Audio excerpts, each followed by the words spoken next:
चलिए स्टमक देखते हैं। स्टमक जो है सबसे ब्रॉड एरिया होता है उसका, जो है स्टमक जो है सबसे ब्रॉड एरिया होता है उसका। अगर हम डायमीटर एरिया के हिसाब से देखें तो लार्जेस्ट स्ट्रक्चर है ये हमारे एलिमेंट्री कैनाल का ना, नॉट कंप्लीट डाइजेस्टिव सिस्टम। आवाज आ रही है लास्ट तक के? हाँ हाँ। तो ये सबसे लार्जेस्ट इसका पाउच लाइक स्ट्रक्चर होता है, ठीक। देन दूसरा अगर देखें तो स्टमक जो है वो क्या काम आता है फंक्शन वाइज अगर देखें, पहले फंक्शन देखते हैं। चलो बताओ, एक एक करके बताते जाओ। फंक्शन क्या है बेटा इसका? हैं?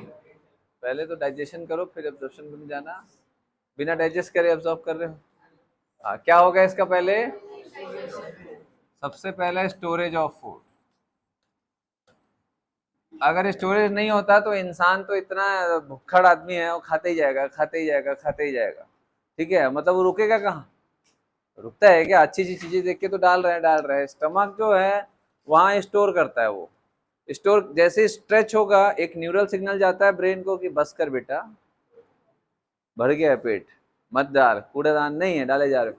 तो जैसे स्ट्रेच होगा तो जो न्यूरल सिग्नल होता है ना, न्यूरल रिसेप्टार्स होते हैं जो सेंसरी रिसेप्टार है, जो स्ट्रेच होने के बाद एक्टिवेट होता है, वो ब्रेन को सिग्नल भेजता है कि भैया हो चुका है, अब बंद करो खाना। ठीक है, लेकिन कई लोग उसको नजरअंदाज कर देते हैं, हाँ, कुछ नहीं होता, पेट नहीं होता, थोड़ी देर बाद फिर से जाएगा। तो स्टोरेज जो है वो सबसे इंपॉर्टेंट फैक्टर होता है स्टमक के लिए। कारण क्या है? पहला कारण तो मैंने बता दिया, है ना। तो कितने देर के लिए? 4 से 5 घंटे के आसपास वो स्टोरेज करता है, इसीलिए खाना खाने से 4 से 5 घंटे तक हमको भूख नहीं लगती। किसी को लगती है क्या?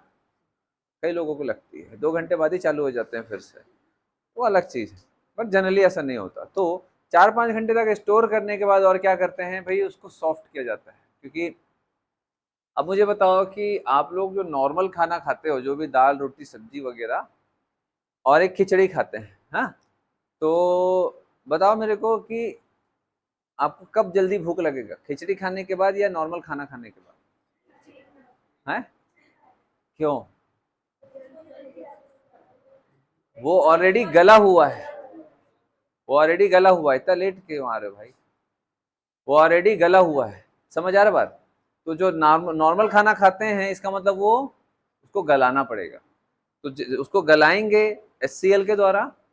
समझ आ रहा बात? HCl के द्वारा उसको गलाएंगे, गलाया जाएगा, ताकि वो जितना गलेगा उसको फिर पीसेगा। स्टमक उसको ऐसा पीसता है, चर्निंग भी होता है। इससे क्या होगा कि आप जो खाना खाते हो, नॉर्मल खाना खाते हो, उसके पार्टिकल्स एकदम पतले, मतलब छोटे छोटे पार्टिकल्स नहीं रहते। कायदे से तो हमको छोटे छोटे पार्टिकल करके खाना चाहिए। कैसे? चबा चबा के। बट कौन है चबा चबा खाता है भाई? कोई नहीं खाता। क्यों? टाइम ही किसके पास है? सुबह जाना है, शाम को जाना है, ये करना है वो करना है, मोबाइल चलाना है, गवा गब खाया इतना, समझ आ रहा, सीधा अंदर ढकेल रहे हैं। नहीं जा रहा है तो पानी पी के ढकेल रहे हैं। तो ये नहीं होना चाहिए। बट हम क्या करते हैं, वैसा करते हैं। कुछ भी आप खाना खाओ, उसके बाद फिर क्या करते हैं भाई, पानी वानी पी लेते हैं। हाँ, समझ आ रहा बात? तो खैर वो तो आयुर्वेदिक वाला है, मैं बाद में बताऊंगा। खाना खाने के बाद पानी नहीं पीना चाहिए। तो सबसे पहला काम क्या है भैया इसका? Storage of food. उसके बाद आते हैं वो चर्निंग करता है। चर्निंग मतलब पीसता है। कई बार आप लोग पेट मरोड़ता है ना, ऐसे कुछ दाल वाल पका वका नहीं है, कुछ खा लिए वैसा टाइप का, कच्चा वच्चा है, आधा कच्चा है, तो कई बार से अजीब सा पेट मरोड़ता है, दैट इज चर्निंग हो रहा है। क्यों? सॉफ्ट नहीं हो पा रहा है वो। तो उसको पहले गलाया जाएगा, फिर पीसा जाएगा आटा चक्की टाइप। क्यों करते हैं वो सब अपन बाद में देखेंगे। देन दूसरा क्या होगा भैया? डाइजेशन। किस चीज का डाइजेशन? कौन सा डाइजेशन? मेनली प्रोटीन का डाइजेशन होता है। मेनली ध्यान रखना, मेनली प्रोटीन का डाइजेशन होता है स्टमक में, वो भी कंप्लीट नहीं होता है। ठीक है, तो डाइजेशन ऑफ मेनली प्रोटीन, ध्यान रखना, क्योंकि कार्बोहाइड्रेट और फैट का डाइजेशन स्टमक में ना के बराबर होता है। ठीक है, अब क्यों नहीं होता? एंजाइम्स रहते हैं बट काम नहीं करते। जैसे लाइपेज भी होता है, गैस्ट्रिक लाइपेज होता है, बट वो काम नहीं कर पाता है। आपके सिलेबस में वैसा उतना नहीं दिया डिटेल में, बट इतना ही बता दिया है कि इसका होता है। उतना ऐसे डिटेल भी नहीं बताता कि इसका होता है, लिखा हुआ है सर रिएक्शन कि हाँ ये डाइजेशन होता है। हमको समझना है कि भैया सिर्फ प्रोटीन का हो रहा है, कार्बोहाइड्रेट का नहीं हो रहा है, क्योंकि कार्बोहाइड्रेट को डाइजेस्ट करने वाले एंजाइम जो होते हैं वो हाईली एसिडिक कंडीशन में काम नहीं करते। बहुत इंपॉर्टेंट है, ध्यान रखना। कार्बोहाइड्रेट को डाइजेस्ट करने वाले जो एंजाइम होता है, लाइक अमाइलेस, कौन सा? अमाइलेस। अमाइलेस एंजाइम जो रहता है वो कभी भी हाईली एसिडिक कंडीशन में काम नहीं करता, और स्टमक में हमारा एसिडिक कंडीशन काफी हाई होता है। HCl का जो pH होता है वो कितना होता है? 1.8 to 2 या 2.5, ये रेंज है। 1.8 to 2, समझ आ रहा बात? तो इतना ज्यादा एसिडिक है कि अगर आप स्टमक से HCl निकाल के हाथ में रख देंगे ना तो आपका हाथ जलना चालू हो जाएगा, इतना ज्यादा स्ट्रांग होता है। तो इतना स्ट्रांग एसिडिक कंडीशन में अमाइलेस एंजाइम वर्क नहीं करता, इसीलिए आप कार्बोहाइड्रेट लाइक राइस, है ना, गेहूं वगैरह कुछ खाते हैं, कार्बोहाइड्रेट जो भी आप खाते हैं वो स्टमक में डाइजेस्ट नहीं होता। क्यों नहीं होता? समझ आ गया बात? अमाइलेस होता है, गैस्ट्रिक अमाइलेस होता है, बट वो एसिडिक कंडीशन में काम नहीं कर पाता। लाइपेज भी होता है, बट फैट जो है वो अच्छे से डाइजेस्ट नहीं हो पाता। उसका कारण बताऊंगा ड्यूडेनम जब आएगा तो, ठीक है, लीवर के समय। समझ आ गया? तो सिर्फ और सिर्फ किसका डाइजेशन होता है स्टमक में? मेनली प्रोटीन का होता है, बाकी ना के बराबर होता है। क्लियर हो गया? ये एकदम आपको याद रखना है, एकदम फिंगर टिप्स पे, ठीक है। चलिए, देन उसके बाद और क्या होगा बेटा? वो तो और ठीक है। एब्जॉर्प्शन, किसका एब्जॉर्प्शन होगा? जिसका डाइजेशन होगा। बिना डाइजेस्ट हुए कोई चीज एब्जॉर्ब नहीं हो सकता, तो एब्जॉर्प्शन किसका होगा? प्रोटीन का। मैंने क्या बताया? कंप्लीट प्रोटीन का डाइजेशन नहीं होता है। इसका मतलब क्या है कि अमीनो एसिड चाहिए हमको, प्रोटीन को डाइजेस्ट करके अमीनो एसिड चाहिए, तो कंप्लीट डाइजेशन नहीं होता, इसीलिए अमीनो एसिड भी फ्री नहीं होता। जब डाइजेशन बताऊंगा तो इसको डिटेल में करूंगा, बट अभी से समझ लो, ठीक है। इसीलिए स्टमक में कोई सा भी फूड का एब्जॉर्प्शन नहीं होता जो हम खाते हैं। क्यों? क्योंकि कार्बोहाइड्रेट तो हुआ है नहीं, फैट तो हुआ नहीं ठीक से, प्रोटीन भी कंप्लीट नहीं हुआ, इनकम्प्लीट हुआ। तो इतने बड़े बड़े मॉलिक्यूल्स होते हैं जिसको एब्जॉर्ब करना मुश्किल होता है। बेटा जल्दी आया करो यार, बाढ़ बाढ़ में फंस गए थे क्या? है, आधा घंटा बारिश हुआ है तो लेट तो ऐसा जैसे बाढ़ बाढ़ आ गया।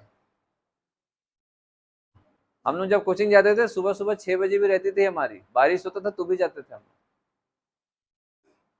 सुबह 6 बजे भी रहती थी। कई टीचर्स तो 5:30 बजे से लेते थे। ठंड में भी अंधेरा रहता था, ऐसा लगता है रात को ही जा रहा हूँ। सीरियसली अंधेरा रहता था, कुत्ते उत्ते लोग पीछे पड़ जाते थे। रात को गर्ल्स भी जाती थी भाई। अभी क्या है ना, बच्चे लोगों को सुविधा ज्यादा चाहिए, आरामदायक। आराम से कभी भी कोई चीज नहीं मिलता, ठीक है। आप शरीर को जितना आराम दोगे उतना आगे चल के दुख पाओगे, जितना शरीर को कठोर बनाओगे उतना सुखी रहोगे। चलो बाकी ज्ञान बाद में करें। तो एब्जॉर्प्शन जो है कार्बोहाइड्रेट, प्रोटीन और फैट का उतने अच्छे से नहीं होता, क्योंकि माइक्रोमोलिक्यूल्स अवेलेबल नहीं होते। बस सुनते जाओ, बाद में बताऊंगा एब्जॉर्प्शन के समय, है ना। तो एब्जॉर्प्शन जो है बहुत ही मेनली बहुत सिंपल चीज होगा, लाइक वाटर हो गया, ग्लूकोज हो गया, यही सब सिंपल जो भी आप लेते हो, है ना। मेडिसिन कुछ हो गया, अल्कोहल का हो गया, ये सब का एब्जॉर्प्शन होता है। अच्छा है अल्कोहल का स्टमक में हो जा रहा है, इंटेस्टाइन वगैरह में होगा तो पिए 4-5 घंटा तक यहाँ रखे, फिर उसके बाद वो स्मॉल इंटेस्टाइन में जाके एब्जॉर्ब हो रहा है ना। लगेगा कि घर जाते तक उतर जाएगा 4-5 घंटे, पता पड़ा घर के दरवाजे पर ही चढ़ना चालू हो रहा है। झूलते झूलते, हाँ हाँ मैं आ गया हूँ, मैं मार खाएंगे फिर बीवी से, ऐसे है। चलो, तो स्टमक समझ आ गया आप लोगों को। एक स्ट्रक्चर इसका देखते हैं बेटा, स्टमक में और क्या क्या होता है। स्टमक के पार्ट्स देखते हैं। देखो, ये क्या चीज है? इसोफेगस। ये क्या चीज है? अरे बाबा, स्टमक के बाद कौन सा स्ट्रक्चर आता है? एकदम सिंपल है यार, जो नए बच्चे आए हैं पहली बार जो मेरी क्लास में, उनको भी थोड़ा बहुत ये तो पता ही होगा, खाने पीना, स्टमक स्टमक ये सब तो मालूम ही रहता है ना। ड्यूडेनम। स्मॉल इंटेस्टाइन के कितने पार्ट होते हैं बेटा? 3। क्या क्या? ड्यूडेनम, जेजुनम और इलियम, ठीक है। जिनको जो नहीं पता इसलिए लिख दे रहा हूं। इसका सीकम, कोलोन, रेक्टम, ठीक। तो स्टमक के बाद कौन सा स्ट्रक्चर आएगा स्मॉल इंटेस्टाइन का? सबसे पहला ड्यूडेनम आएगा। ठीक है, क्यों बता रहा हूँ? क्योंकि स्टमक में 2 दरवाजे होते हैं। स्टमक के पास 2 दरवाजे होते हैं, 2 स्फिंक्टर्स। स्फिंक्टर एक दरवाजे जैसा स्ट्रक्चर होता है जो खुलता है, बंद होता है। ठीक है, बार बार आ गया था क्या बेटा? बाढ़ आ गया था क्या? नहीं तो लेट क्यों आ रहे हो? इधर आगे आजा बेटा, इधर 2 लोग बैठे हैं। पीछे बैठने की आदत छोड़ो भैया।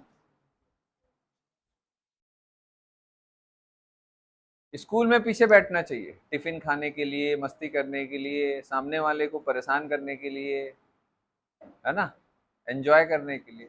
यहाँ कोचिंग वोचिंग में आगे बैठा करो ताकि आप सीख सको कंसंट्रेट होकर। पीछे बैठोगे तो जितना पीछे होते जाओगे उतना कंसंट्रेशन कम होते जाता है। क्यों? सामने बहुत सारी गतिविधियां होती रहती, कोई ऐसे ऐसे कर रहा है, कोई इधर देख रहा है, तो पीछे बैठ के सबको वही पढ़ाई छोड़ के कौन खुजला रहा है, कौन कहाँ देख रहा है, बस यही सब चलते रहता है, खासतौर पे बॉयज। इसीलिए मैं बॉयज को थोड़ा सा इधर बैठने के लिए बोलता हूँ। नहीं, युवराज का तो कंसंट्रेशन हाई रहता है ना बेटा? सुनाई दे रहा है क्या बोल रहा हूँ? चश्मा चेंज किया हो क्या? थोड़ा अलग लग रहा था इस, अच्छा लग रहा है ये। नहीं अच्छा लग रहा है ना, अब अच्छा लग रहा है तो अच्छा लग रहा है, बुरा लगता तो भी बता देता, चेंज कर ले करके। चलिए, तो स्टमक में 2 स्फिंक्टर्स होते हैं, एग्जाम में आता है ये। इसको क्या बोलते हैं? Cardiac sphincter. लेकिन एग्जाम में कार्डियक के नाम से बहुत कम आया है, गैस्ट्रो इसोफेजियल। क्या बोलते हैं इसको? Gastro oesophageal sphincter. समझ आया बेटा? उसी को ही कार्डियक स्फिंक्टर बोलते हैं। ठीक है, कार्डियक स्फिंक्टर इसलिए बोलते हैं क्योंकि इधर देखो, ये जो स्टमक है इसके पार्ट्स होते हैं। ये वाला जो पार्ट है, ये वाला जो पार्ट होता है इसको कार्डियक बोलते हैं, कार्डियक पार्ट ऑफ स्टमक। ठीक है, और ये वाला जो पार्ट है फंडस। ठीक है, और ये वाला जो पार्ट है मेन जो पार्ट होता है, ये हमारा ये फंडस हो गया। ठीक है, ये हो गया बॉडी ऑफ द स्टमक।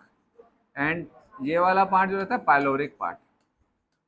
ये 4 पार्ट होते हैं। आजकल ये सब आ रहा है, एकदम लॉलीपॉप क्वेश्चन आता है नीट में, एकदम लॉलीपॉप। अभी क्या है, 4 पार्ट के बारे में क्वेश्चन आ रहा है यार, ऊपर से नीचे क्या क्या आएगा है। मेन पार्ट क्या है? बॉडी है, जो बल्क में, bulk part of the stomach body है। समझ आया बाबा? कार्डियक को कार्डियक क्यों बोलते हैं? कौन सा कार्डियक का पार्ट? कार्डियक स्टमक के एक पार्ट को कार्डियक बोलते हैं। Cardiac oesophagus is not a cardiac part बेटा, इसके जस्ट ऊपर हार्ट होता है। अगर अपन देखें,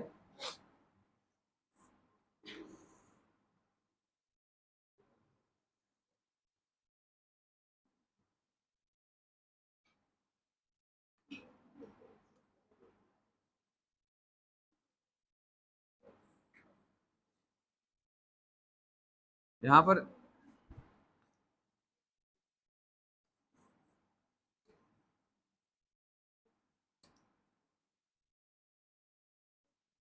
यहाँ पर हार्ट होता है। ठीक है, और ये तो थोड़ा बाहर निकल गया, इतना बाहर नहीं होता है ना, लंग्स ये वाले हिस्से में होता है, थोड़ा सा बाहर निकल गया है। और अगर वही देखिए अपन, ये ऐसा स्टमक, समझ आ गया बात? इसीलिए उसको ऐसे नहीं कि इसके ऊपर ही हार्ट रखा हुआ है। ठीक है, ये हार्ट इधर है, इस यहाँ पर डायफ्राग्म होता है, डायफ्राम के जस्ट ऊपर आपको लंग्स और ये वाला पार्ट मिलेगा, क्योंकि लेफ्ट में, लेफ्ट साइड में होगा हार्ट। किसी का राइट में भी है क्या? नहीं होता है, कई लोगों का अपोजिट ऑर्गेन्स होते हैं। तो यहाँ पर है हार्ट, और स्टमक जो है वो यहीं पर है, ऐसा यहाँ स्टमक, अब यहाँ पर हार्ट। समझ आ रहा बात?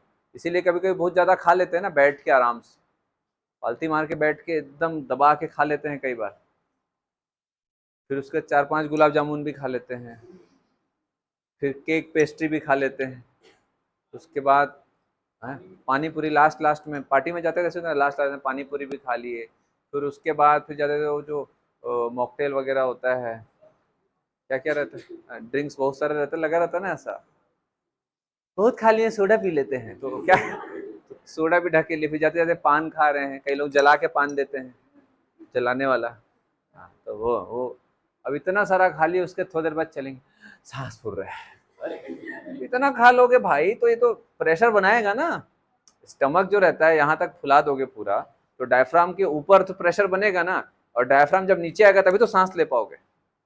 आप उसको सांस लेने के लिए डायफ्राम नीचे आए नहीं दे रहे हो, इतना खा लिए हो, थोड़ी देर बाद बैठते हैं पापा आधा घंटा। चलिए, तो ये जो स्फिंक्टर होता है इसका क्या काम होता है, ऊपर से नीचे जो फूड आ रहा है उसको गार्ड करना, या नीचे से ऊपर जो फूड जाएगा उसको गार्ड? ऊपर से नीचे अलग क्यों गार्ड करेगा भाई, वो तो ऊपर से नीचे तो बैक फ्लो से बचाने के लिए होता है ये। जैसे ये जो दरवाजा आप आए हो है ना, आप हाथ का इस्तेमाल नहीं करोगे तो भी ऐसे धक्का मार के आ जाओगे, लेकिन जाने के समय धक्का मारोगे तो और बंद हो जाएगा, तो वैसे ही टाइप का होता है स्फिंक्टर। अंदर से बाहर, जैसे आप खाना खा के कभी उल्टा हो जाओगे तो खाना निकल जाएगा क्या बाहर? नहीं निकलेगा। क्यों नहीं निकलेगा? स्फिंक्टर रोक के रखता है। तो स्फिंक्टर यूनिडायरेक्शनल ओपन होता है। कौन सा डायरेक्शन में ओपन होता है बेटा? Oesophagus to stomach. समझ आ गया बात आप लोगों को? ठीक है, तो ये बैक फ्लो को रोकता है। हाँ बोलो बेटा। वेल जो रहता है बेटा, उसका दोनों का स्ट्रक्चर वाइज डिफरेंस होता है, स्ट्रक्चर वाइज डिफरेंस होता है। ठीक है, वेल जो रहता है ना वो इनवॉलेंट्री कंट्रोल नहीं होता, यूनिडायरेक्शनल होता है। वेल भी यूनिडायरेक्शनल होता है।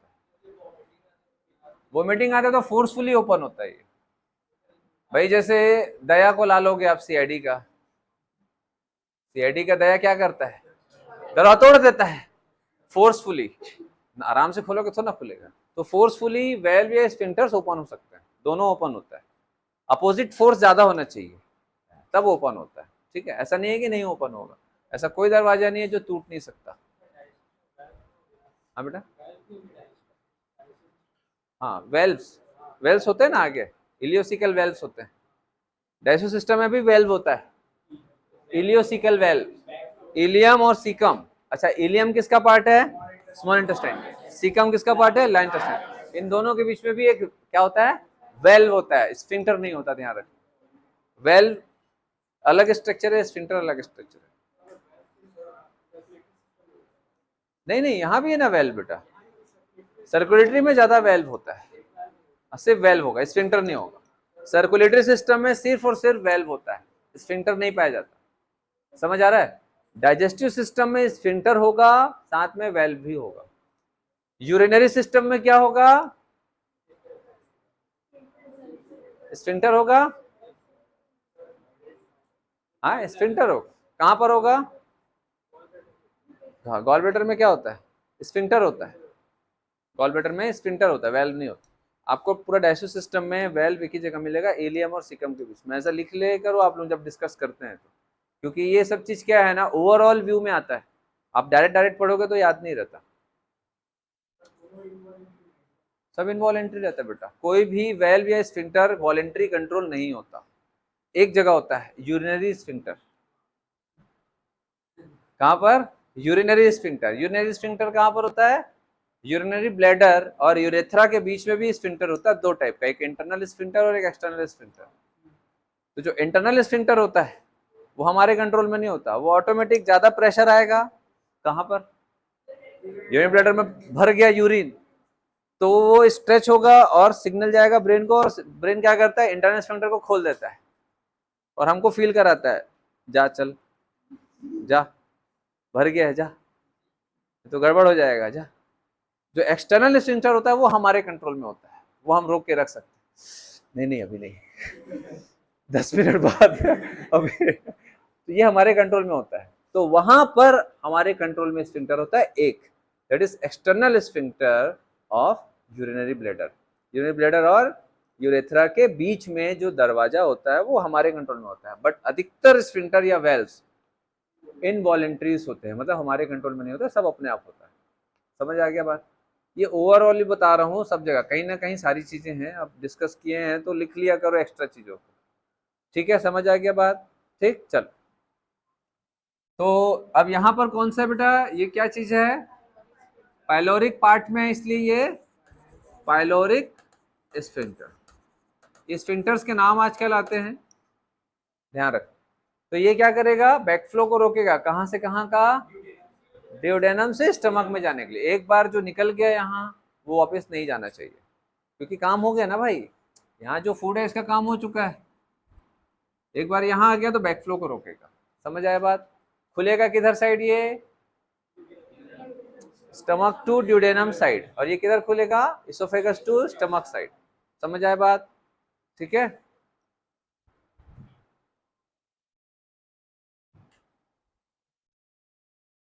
हो गया? सब लोग टी शर्ट पहनो जल्दी जल्दी, सब एक जैसे दिखेंगे, अच्छा लगेगा। उसके लिए प्लीज बताना।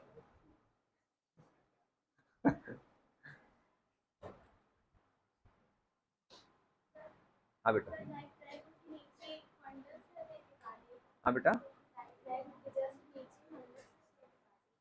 दोनों रहता है बेटा, फंडस भी रहता है और कार्डियक भी होता है। कार्डियक तो जस्ट इसके नीचे वाला हिस्सा, इसको कार्डियक बोलते हैं, ये वाला हिस्सा, ये फंडस है। तो यहाँ से ना बेटा डायफ्राम जाता है, ऐसे डायफ्राम जाता है, तो डायफ्राम के नीचे हुआ ना, ये कार्डियक भी हुआ डायफ्राम के नीचे, और फंडस भी हुआ। ये देखो, ये डायफ्राम, ऐसा, ये डायफ्राम होता है जस्ट इसके ऊपर ऐसा। ठीक है, समझ आ गया? स्टमक क्लियर हो गया, इसके पार्ट्स क्लियर हो गए। स्फिंक्टर, दो ही चीज आता है, स्टमक का स्ट्रक्चर हो गया और स्फिंक्टर हो गया। समझ आ गया बात?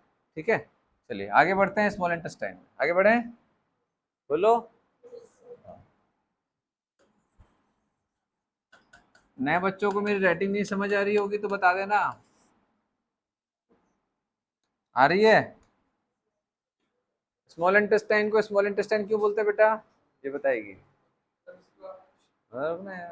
बताएगी बोला हूं तो, कौन लड़का बोला? हाँ बता बेटा।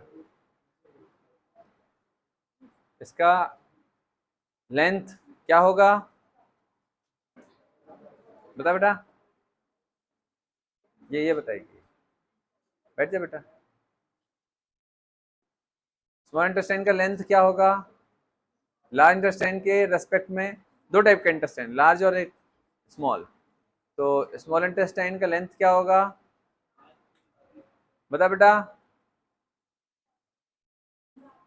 लार्ज होगा। तो हाँ, तो स्मॉल इंटेस्टाइन क्यों बोलते हैं? हाँ बैठो।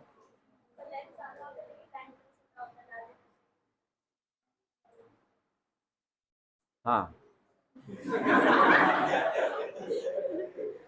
तो स्मॉल इंटेस्टाइन को स्मॉल इंटेस्टाइन इसके लेंथ के बेसिस पर नहीं बोलते हैं, किसके बेसिस पर बोलते हैं? डायमीटर के बेसिस पर। अगर हम स्मॉल इंटेस्टाइन का जैसे देखें, डायमीटर अगर देखें, तो ये स्मॉल इंटेस्टाइन का डायमीटर है। डायमीटर समझते हो ना आप लोग? रेडियस का डबल, कई लोगों को नहीं मालूम रहता है। और वही अगर हम लार्ज इंटेस्टाइन का देखें, तो ये लार्ज इंटेस्टाइन का डायमीटर हो गया। ठीक है, तो ये क्या बेटा? इट इज लार्ज इंटेस्टाइन और इट इज स्मॉल इंटेस्टाइन। कभी कभी ना ऐसे ही देख देख के दो डायग्राम दे देगा, कौन सा स्मॉल इंटेस्टाइन है, ए ऐसा दे देगा, ए बी, है ना, लॉलीपॉप। ये क्या है भाई? डायमीटर देख के तुम बता रहे हो, सीधी सी बात है ना? यही पूछ दिया, कुछ भी पूछ सकता है। तो स्मॉल इंटेस्टाइन का क्या होता है बेटा? Diameter is larger than large intestine. Sorry, चलो मुझे बहुत खुशी है आप लोग जाग रहे हो। Is smaller than large intestine, then its length is larger than large intestine. ठीक है, समझ आ गया? लार्ज को लार्ज क्यों बोलते हैं, स्मॉल को स्मॉल क्यों बोलते हैं? चलो हो गया इतना। Maximum digestion and maximum absorption, small intestine में होता है, ध्यान रखना, ठीक है। देन एक और इंपॉर्टेंस क्या है इसमें, presence of villi, presence of villi. Villi का काम क्या होता है, to increase, what increase, surface area, क्या चीज के लिए, फॉर एब्जॉर्प्शन, ये आता है एग्जाम में ना, for absorption.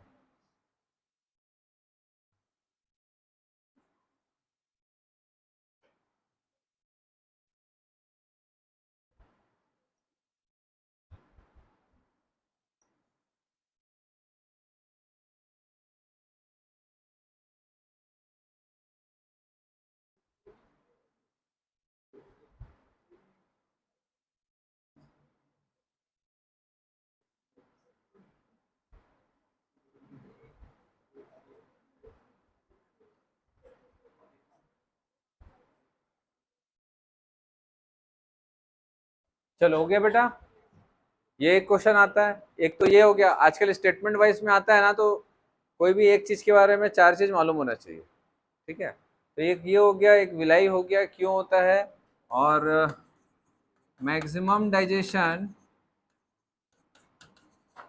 And maximum absorption of food occurs in small intestine।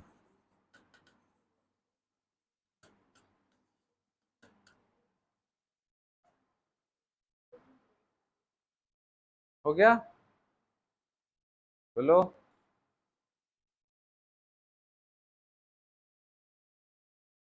दे दो, पास कर लेंगे, इन्हीं लोगों को दे दो।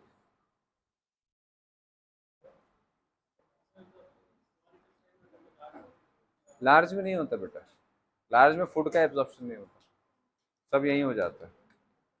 लार्ज में वाटर का होता है, मेडिसिन का होता है, कुछ मिनरल्स का होता है।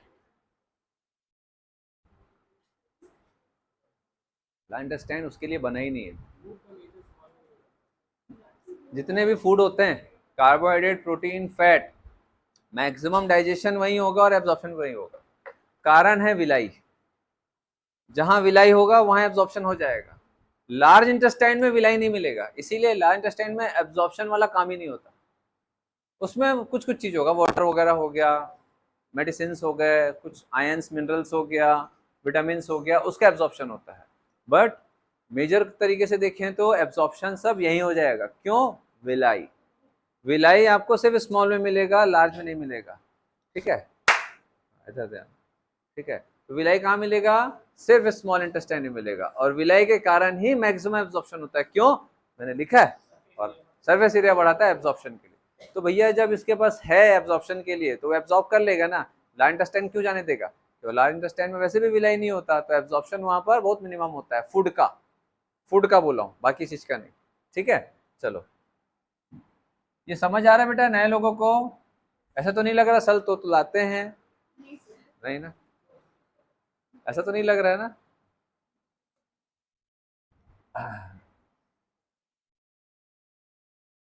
अभी जैसे मैं घूमने थोड़ा बाहर गया था घूमने, तो चंडीगढ़ एयरपोर्ट पे मेरे को वो मिल गया, एक एक्टर मिल गया, क्या नाम है उसका, आदित्य। कौन सा सीरियल में आता है वो, मेरे को वो भी नहीं मालूम था, फिर भी फोटो खिंचा लिया मैं। कौन से सीरियल में आता है, अरे बता ना, मेरे को नहीं मालूम है। हाँ बेटा, आदित्य वो, अरे वो टीवी सीरियल में आता है ना, तो ऋतिक रोशन टाइप दिखता है वो लड़का, क्या नाम बताना बेटा, मैं कुछ नहीं बोलूंगा, कौन से सीरियल में आता है। अरे यार घर में चलता होगा ना, मम्मी लोग देखते हैं, मैं थोड़ा बोल रहा हूँ, आप देखते हो घर घर की कहा, कौन से सीरियल में आता है, हाँ?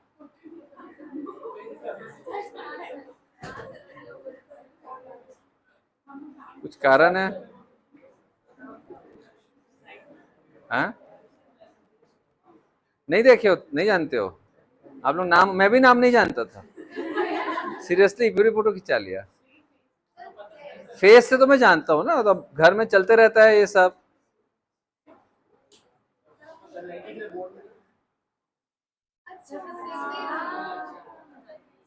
किसमें, जानती हो, लड़के लोगों को पूछने का मतलब नहीं है, है? नकुल मेहता, यही है ना, नकुल मेहता। सोनी वाले में आता, क्या कौन सा सीरियल में आता है?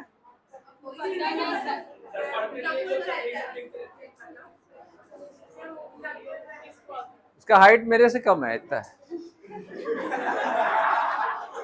मेरे को लगा साला सीरियल में बढ़िया है, पर्सनैलिटी है, हाँ, एक नंबर पर्सनैलिटी लग। मैं वहां जा खड़ा, मैं भी कोई सिंपल टाइप का जूता पहना था, इतना था मेरे हाइट। अरे अरे वो, खैर कैमरा चालू है।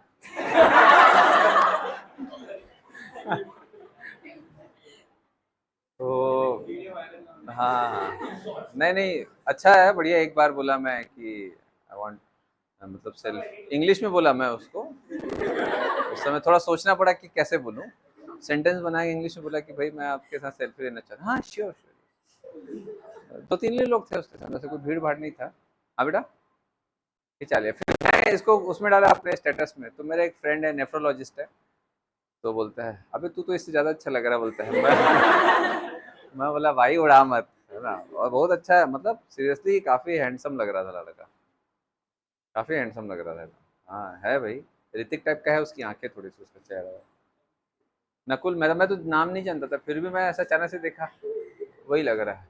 वो भी अपना बैग उठा रहा था, मैं भी अपना बैग उठा रहा था, आजू बाजू थे हम लोग। मैं बोला चलो यार फोटो खींचा लेते हैं, मतलब कुछ तो करे। वैसे भी कभी करता नहीं हूँ मैं, मतलब मेरे को पसंद नहीं। अभी तो बाजू में खड़ा था यार, मेरे को अच्छा नहीं लग रहा था, कोई उसके साथ फोटो नहीं खिंचा रहा था।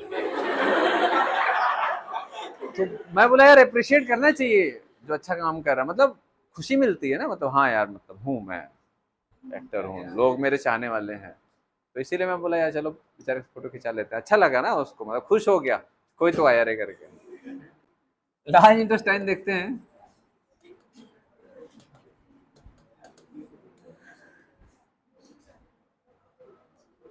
लार्ज इंटेस्टाइन को लार्ज इंटेस्टाइन क्यों बोलते हैं?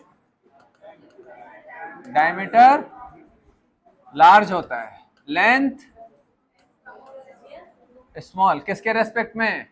स्मॉल इंटेस्टाइन के रेस्पेक्ट में। ठीक है, समझ आ गया बात इतना? ठीक है। विलाई एब्सेंट होता है बेटा, विलाई ध्यान रखना, विलाई क्या होता है इसमें? एब्सेंट होता है। No absorption of, no digestion, no digestion and absorption of food. But absorption किसका किसका होता है?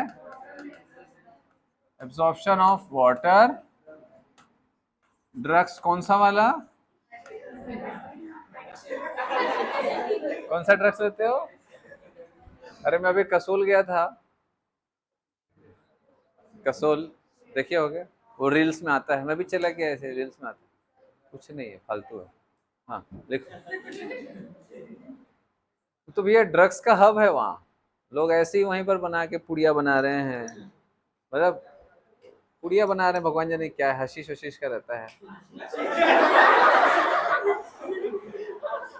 आशीष नहीं भाई, हशीश, हशीश।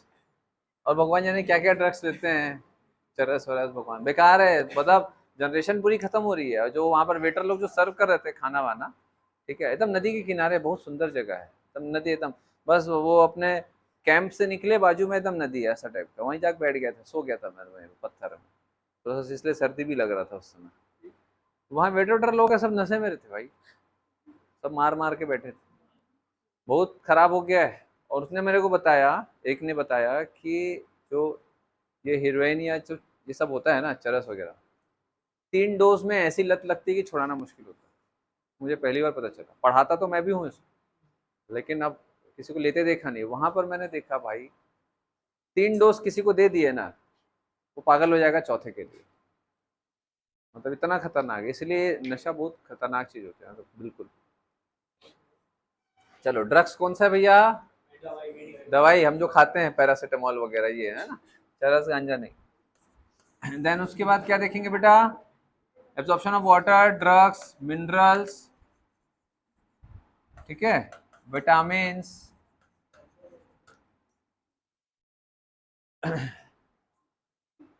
सबसे ज्यादा जो खराब होता है ना, वो आपकी जनरेशन होती है, 15 से 25 वाला जो जनरेशन होता है, उसी में ही सारा लत लगता है।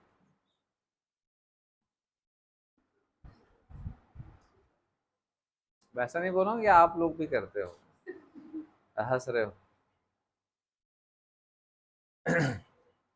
25 साल तक के जो इस चीज से बच गया वो जीवन भर खुश रहता है। हो गया बेटा, क्लियर है? इससे ज्यादा इसमें और कुछ नहीं आता।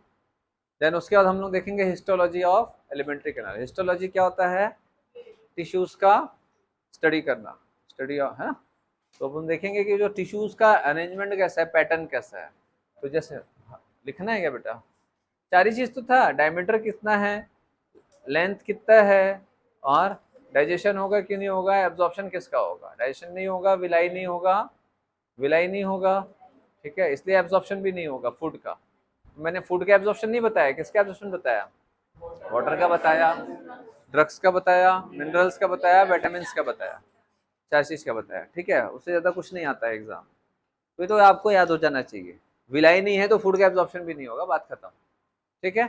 चलिए, देन उसके बाद देखेंगे बेटा हिस्टोलॉजी ऑफ एलिमेंट्री कैनाल।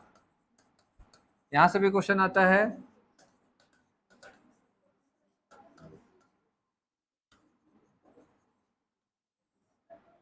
अब देखो, जैसे इधर देखो,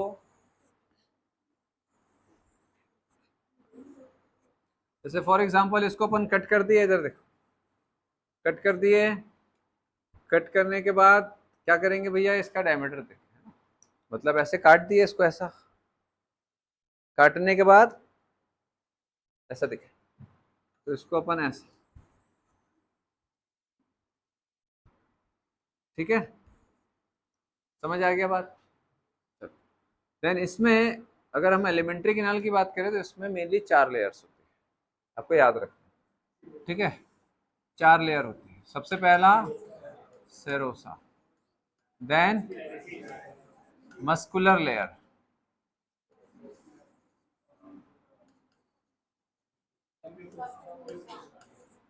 सब म्यूकोसा, देन म्यूकोसा। तो ये आउटर है और ये इनर है। समझ आ गया बात? आउटर मतलब हिंदी में तो ना, उसका जो आउट, अगर आप एलिमेंट्री कैनाल को छुओगे ना, जिस हिस्से को आप टच कर रहे हो वो सिरोसा है, ठीक है, बोलो। तो ये वाला पार्ट क्या हो गया बेटा? सेरोसा। क्या आता है एग्जाम में? आजकल आ रहा है ना एग्जाम में ये सब, हाँ ध्यान रखना, अच्छे से समझ लो, घर जाके रटने की जरूरत नहीं होनी चाहिए। देन उसके बाद क्या देखेंगे बेटा? Muscular layer. अगर आप देखोगे तो 2 टाइप के मसल्स होते हैं, ठीक है। यहां से यहां तक क्या बेटा, ये muscular layer. Muscular layer 2 type की होती हैं, एक आउटर और एक इनर। एग्जाम में आता है आउटर कौन सा टाइप का है, 2 टाइप की मसल होते हैं, एक लॉन्गिट्यूडनल और एक सर्कुलर। तो आउटर क्या होगा? लॉन्गिट्यूडनल होगा, इनर क्या होगा? सर्कुलर। इनर सर्कुलर होने से क्या फायदा होता है कि सर्कुलर मसल जब कॉन्ट्रैक्ट होती है, मसल्स कॉन्ट्रैक्ट होती हैं, तो डायमीटर को छोटा किया जाता है ऐसा। और जब लॉन्गिट्यूडनल मसल ऐसे है, सर्कुलर मसल ऐसे है बेटा, ठीक है, सर्कुलर मसल ऐसे ऐसे सर्कुलर मसल है, लॉन्गिट्यूडनल मसल ऐसे रहते हैं, ऐसे अरेंज होते हैं, ठीक है, ऐसे अरेंज। तो लॉन्गिट्यूडनल मसल अगर कॉन्ट्रैक्ट होगा तो डायमीटर, अरे बाबा उन्हें देखिएगा डॉक्टर स्ट्रेंज, अच्छा नहीं देखे, बहुत अच्छे, अब कितने पढ़ने लिखने वाले बच्चे हो यार, फिर भी टेस्ट में कुछ कमाल नहीं करते। ये सर्कुलर मसल है, जब ये कॉन्ट्रैक्ट होगा तो क्या होगा? डायमीटर छोटा होगा। और ये लॉन्गिट्यूडनल मसल है, जब ये कॉन्ट्रैक्ट करता है तो क्या होगा? खींचेगा इसको, खींचेगा तो क्या होगा? डायमीटर बढ़ जाएगा। इसीलिए आउटर में क्या रखा जाता है? क्यों? अगर इनर होगा लॉन्गिट्यूडनल तो ज्यादा डायमीटर को नहीं बढ़ा पाएंगे, सर्कुलर बाहर होगा तो पूरा दबा देगा, बट डायमीटर को बढ़ा नहीं पाएंगे, अगर समझ आ रहा बात। और सर्कुलर अंदर है तो ठीक है, अंदर ही अंदर क्या होगा, डायमीटर को छोटा कर सकते हैं, लेकिन लॉन्गिट्यूडनल का बाहर रहना बहुत जरूरी है। कॉन्सेप्ट को समझ लो, रटना नहीं है, रटोगे तो कभी ना कभी कंफ्यूज हो गए। समझ आ रहा बात आप लोगों को, सर्कुलर अंदर रहना क्यों जरूरी है, लॉन्गिट्यूडनल का बाहर रहना क्यों जरूरी है। सर्कुलर तो अंदर हो या बाहर हो, वो तो दबाएगा, डायमीटर कम होगा ही होगा, लेकिन डायमीटर को पूरा फिर से वापस लाना है, बढ़ाना है, तो लॉन्गिट्यूडनल हमेशा बाहर की तरफ होना चाहिए। समझ आया बात। आई में भी ऐसे ही होता है, आई का जो पिपिल होता है, पिपिल में जो मसल्स होते हैं सर्कुलर और लॉन्गिट्यूडनल, अब समझ जाओगे कॉन्सेप्ट क्या होगा। समझ गए बात को, ठीक। तो आउटर में क्या मिलेगा, लॉन्गिट्यूडिनल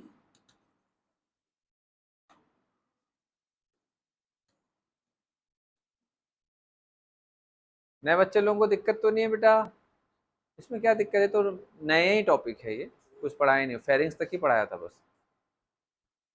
देन उसके बाद इनर में क्या होगा, सर्कुलर मसल, बोलो समझ आया। देन उसके बाद कौन सा लेयर देखेंगे,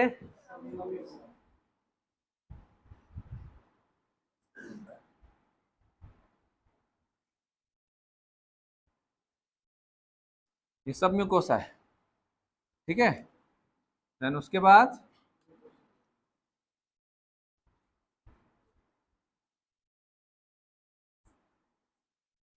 म्यूकोसा, तो इसमें सबसे बड़ा लेयर कौन सा दिख रहा है, बोलो सबसे बड़ा लेयर कौन सा दिख रहा है, सब म्यूकोस। समझ आया बात, सबसे बड़ा जो बल्क होता है वो लेयर कौन सी होती है, सब म्यूकोस, ध्यान रखना, ठीक है, क्लियर है।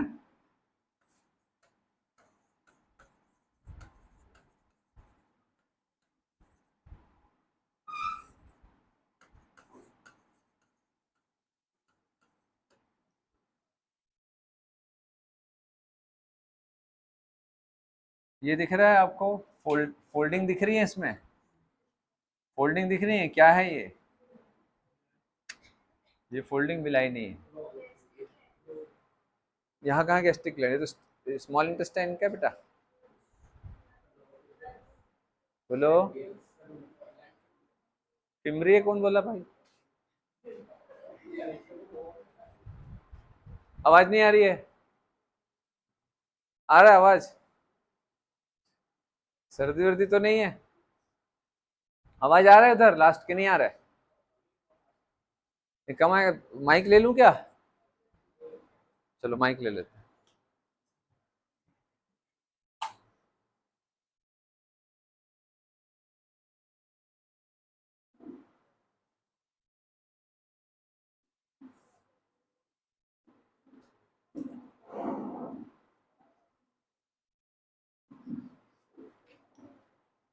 आ रहा है, आ रहा है, आ रहा है, आ रहा है, आ रहा है आवाज,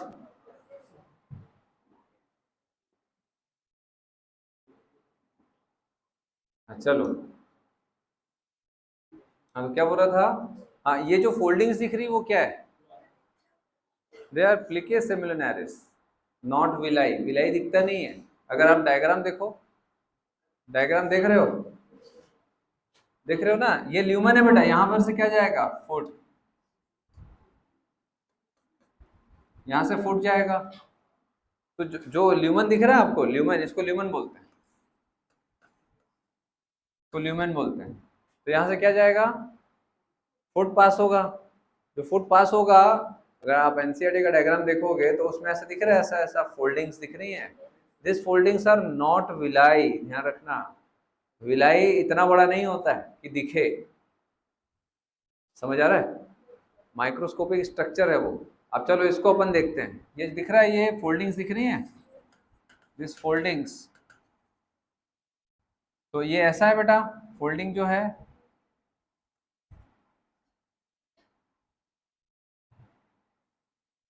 ये फोल्डिंग्स ऐसे हैं, समझ जाओ, ऐसा है, ऐसा है ना, ये फोल्डिंग्स ऐसे हैं, समझ आ रहा है बेटा, लास्ट बेंच, आपको समझ आ रहा है बेटा, ये आप हाँ, वो आपकी रिलेटिव है क्या? नहीं, नहीं, आप कैसे दिख रही थोड़ी? मैं, मेरे को लगा अरे हरीश सिस्टर भी आ रही है। अच्छा, मैं पूछ लिया, कोई बात नहीं, कभी कभी रहता है। तो ये जो फोल्डिंग्स हैं they are not villi, they are plicae semilunares. नहीं है भले सिलेबस में तो छोड़ दो, लेकिन इसको फोल्डिंग बोलेंगे अपन simply, but they are not villi. ठीक है, अब इसको देखते हैं, इसमें इसमें आपको विलाई कहाँ मिलेगा, इधर देखो। अब ये एक स्ट्रक्चर को मैं ऐसे उठा के दिखा रहा हूं, ये एक स्ट्रक्चर को, समझ आया बात? ये एक स्ट्रक्चर यहां से, ये वाला स्ट्रक्चर मैंने ले लिया, बोलो एक फोल्डिंग मैंने ले लिया। अब इस फोल्डिंग में विलाई कहाँ होगा उसको देखेंगे। इधर देखो, ये विलाई है बेटा, इसमें दिख रहा है कितना सारा है ना? अभी और देखिएगा। चलो अब इस, ये क्या है, विलाई। अब इस विलाई का डायग्राम देखेंगे। अब इस विलाई का डायग्राम देखेंगे, ये विलाई जो उस फोल्डिंग्स के सरफेस पे पाया जाता है, बोलो ठीक है, समझ आया? यस, ये उसका बेस हो गया। अब इस विलाई में क्या क्या होता है, क्या क्या होता है, बोलो बोलो। एक तो मिलेगा आपको सेंटर पे लैक्टिल, ये पूरा लैक्टिल मिलेगा। लैक्टिल इज अ लिम्फेटिक वेसल। लैक्टिल क्या है? एक लिम्फेटिक वेसल है। लिम्फेटिक वेसल क्या होता है? जिसमें लिम्फ फ्लो होता है। लिम्फ समझते हो आप लोग? ये भी एक प्रकार का बॉडी का सर्कुलेटरी फ्लूइड है, लाइक ब्लड। आवाज समझ आ रही है इससे, माइक से? नहीं समझ आ रही कि नहीं? क्लियर है ना? थोड़ा क्या अजीब सा लगता है ना माइक। तो लैक्टिल लिखेंगे, लैक्टिल, ये क्या है बेटा? लैक्टिल। लैक्टिल क्या होता है? It is a lymphatic vessel. इसको लिख लिया रहो। कई बार लोगों को लैक्टिल पता रहता है, लेकिन वो क्या होता है वही नहीं पता रहता है, तो फिर क्वेश्चन छूटेगा, है ना? तो सब मिला जुला के पढ़ना चाहिए। तो लिम्फेटिक वेसल होता है, लिम्फेटिक वेसल में क्या रहेगा? Filled with lymph. समझ आया? लिम्फ, लिम्फ क्या होता है? ये भी एक प्रकार का सर्कुलेटरी फ्लूइड है, जिसको अपन बाद में डिटेल में डिस्कस करेंगे, है ना? अभी डिस्कस करूंगा तो फिर खिंचा जाएगा। जैसे ब्लड होता है, ब्लड वेसल्स होते हैं, वैसे ही लिम्फ होता है और लिम्फेटिक वेसल्स होते हैं। समझ आया बात? चलो, ये हो गया। देन उसके बाद इसके आसपास देखेंगे तो ब्लड कैपिलरी का नेटवर्क है ऐसा। ये क्या है भैया? ब्लड कैपिलरी एक दूसरे से ऐसे जुड़े हुए हैं, बोलो ठीक है। तो ये क्या बताया मैंने, ये क्या है? Blood capillary. ठीक है, ब्लड कैपिलरी। तो विलाई में आपको क्या क्या मिला? विलाई में आपको सेंटर पे क्या मिलेगा? Lacteal. What is lacteal? Lymphatic vessel filled with lymph. Lymphatic fluid को ही हम लिम्फ बोलते हैं।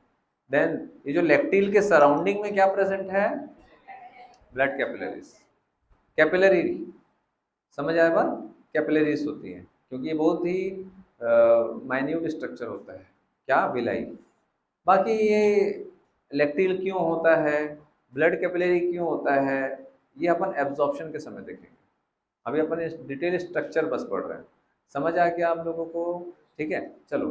तो अब मुझे बताओ कि विलाई कौन से स्ट्रक्चर में प्रेजेंट है? सिरोसा, मस्कुलर, सब म्यूकोसा या म्यूकोसा? म्यूकोसा। क्योंकि ये जो इनर लाइनिंग दिख रही है आपको, दैट इज फोल्डिंग्स। फोल्डिंग में ही तो म्यूकोसा होगा, मतलब फोल्डिंग तो म्यूकोसा से ही बना है ना, म्यूकोसल फोल्डिंग्स बोलते हैं इसको। अब फूड कहाँ से पास होगा मुझे बताओ? यहाँ से पास होगा, F1 या F2? F2, क्योंकि फूड यहाँ से पास होगा, विलाई में एब्जॉर्प्शन होगा फूड का। समझ आ गया बात? ठीक है, क्लियर हो रहा है? पिक्चर क्लियर हो रहा है कैसे कैसे होगा? तो आउटर टू इनर, अगर मैं आपसे पूछूं इनर टू आउटर, तो क्या आएगा सबसे पहले?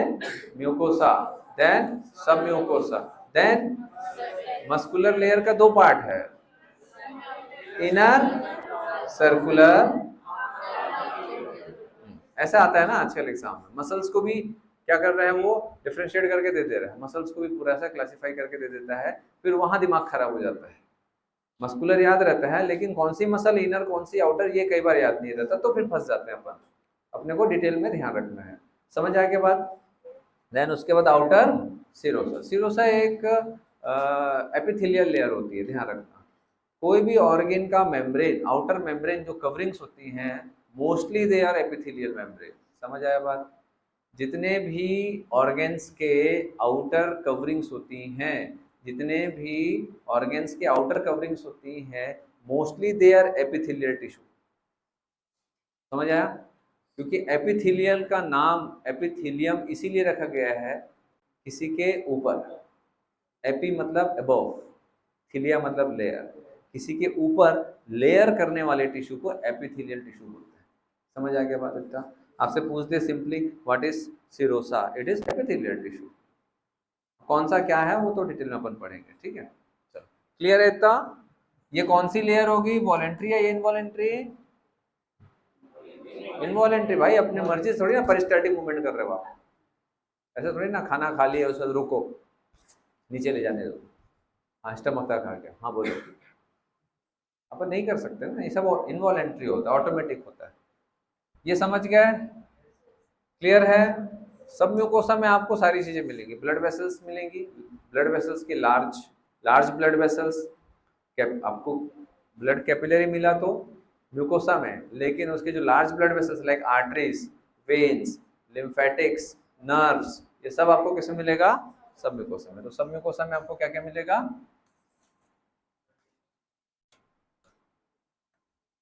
Contains artery, veins, lymphatics, nerves. ठीक है? तो मेजर सप्लाई जो होता है वो इसी से होता है। लिख क्यों नहीं रहे बाबा? लिख क्यों नहीं रहे बेटा? हाँ हो गया पूरा? बिजली की तेजी से, वो एक कैरेक्टर है ना हॉलीवुड मूवी का, क्या लाइट, क्या फ्लैश?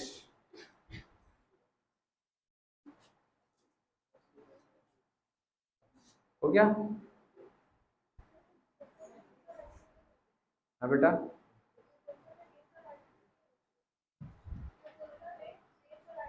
म्यूकोसा जो रहता है बहुत पतली लेयर होती है, उसमें माइन्यूट आर्टरी के बदले और वेन्स के बदले कैपिलरीज होती हैं। लिम्फेटिक जो लिम्फेटिक वेसल के बदले जो माइन्यूट लिम्फेटिक कैपिलरी होती है, लिम्फेटिक कैपिलरी भी होती है, उसी को लैक्टील बोलते हैं। ठीक है? म्यूकोसा और सब म्यूकोसा दोनों में ही आपको डाइजेस्टिव ग्लैंड्स मिलेगा, अलग अलग जगह पे। ठीक है? अगर आपसे पूछे चार में से कौन सी लेयर में आपको डाइजेस्टिव ग्लैंड्स मिलेगा, तो किसमें किसमें मिलेगा? म्यूकोसा और सब म्यूकोसा में बस। सीरोसा तो एक पतली सी मेम्ब्रेन है, मस्कुलर लेयर में तो मसल्स है, तो बचा क्या? म्यूकोसा एंड सब म्यूकोसा। इसी में आपको डाइजेस्टिव ग्लैंड्स मिलेगा, जो मैं एक एक करके बताऊंगा आगे। ठीक है? जब डाइजेस्टिव ग्लैंड पढ़ाऊंगा, अभी तो बेसिक बेसिक कर दो, उसको सेपरेट पढ़ेंगे। इतना हो गया बेटा? क्लियर हो गया ये डायग्राम? इससे रिलेटेड क्वेश्चन समझ आ गया आप लोगों को? हाँ,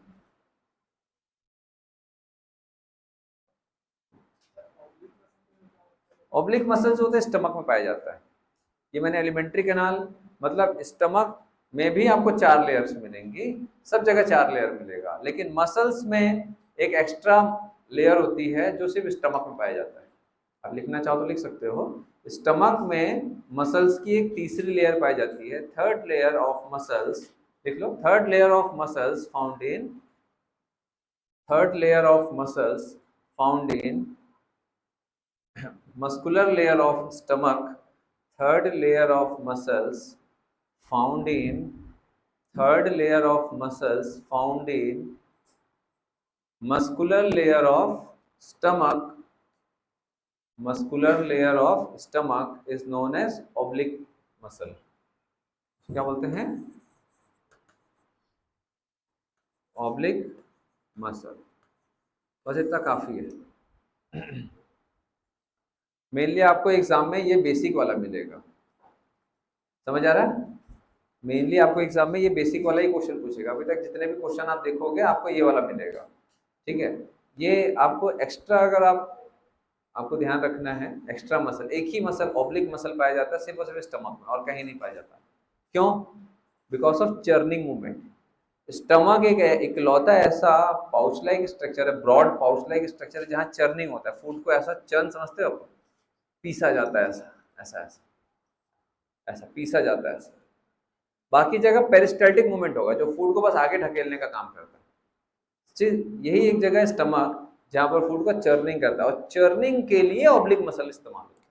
जैसे मैंने आपको बताया था चर्निंग मूवमेंट होता है स्टमक में, आप चाहो तो लिख सकते हो it is used for churning movement, ठीक है? It is used for churning movement.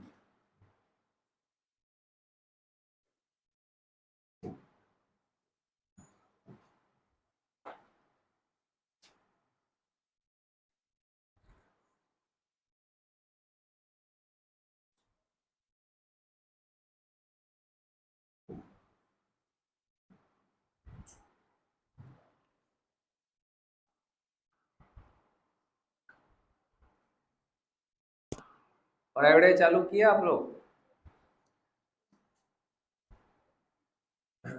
भाई अब पढ़ाई वढ़ाई चालू करो यार, अब सब है ना। हाँ बेटा, मास्टिकेशन तो बेटा आप फूड को च्यू कर रहे हो, चबा रहे हो, छोटे छोटे पार्टिकल्स में, है ना? वो आपका हार्ड स्ट्रक्चर जो है टीथ, टीथ के द्वारा चबाने को हम मास्टिकेशन बोलते हैं। चर्निंग जो होता है वो एक प्रकार का बोल सकते हो कि जैसे आप जैसे आटा में पानी डाल के गूंथ रहे हो उसको, उसको चर्निंग वैसे नहीं बोलेंगे, मतलब कुछ और चीज एग्जांपल दे दो, जैसे अंगूर को पीस रहे हो हाथ से। जैसे कई बार गाँव वाँव में टमाटर को पीसा जाता है, सील बट्टे से नहीं, कई बार हाथ से ही उसको ऐसा ऐसा, देसी टमाटर को हाथ से ही उसको क्या बोलते हैं, उसको पिचकोल डाला जाता है, पूरा ऐसा क्रश किया जाता है, समझते हो ना, क्रश ऐसा। क्रश कुछ और समझेंगे तो अलग बात है। तो क्रश किया जाता है ऐसा। हाँ, दाल बाटी मतलब टमाटर को ऐसा हाथ से ही ऐसा ऐसा करके चटनी बना दिया जाता है उसको, तो वो क्या होगा, वो चटनी टाइप का ऐसा, ठीक है?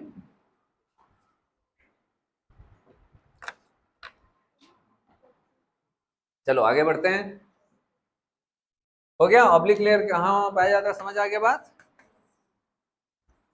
चलो देन उसके बाद देखेंगे बेटा, लाइनस्टाइन का मैंने कुछ फंक्शन बताया था ना। हाँ, एक और फंक्शन लिखो इसमें, छूट गया था,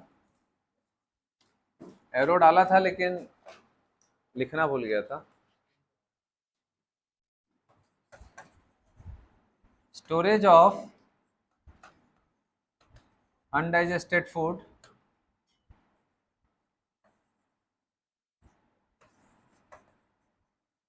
mass peristalsis for removal of undigested food।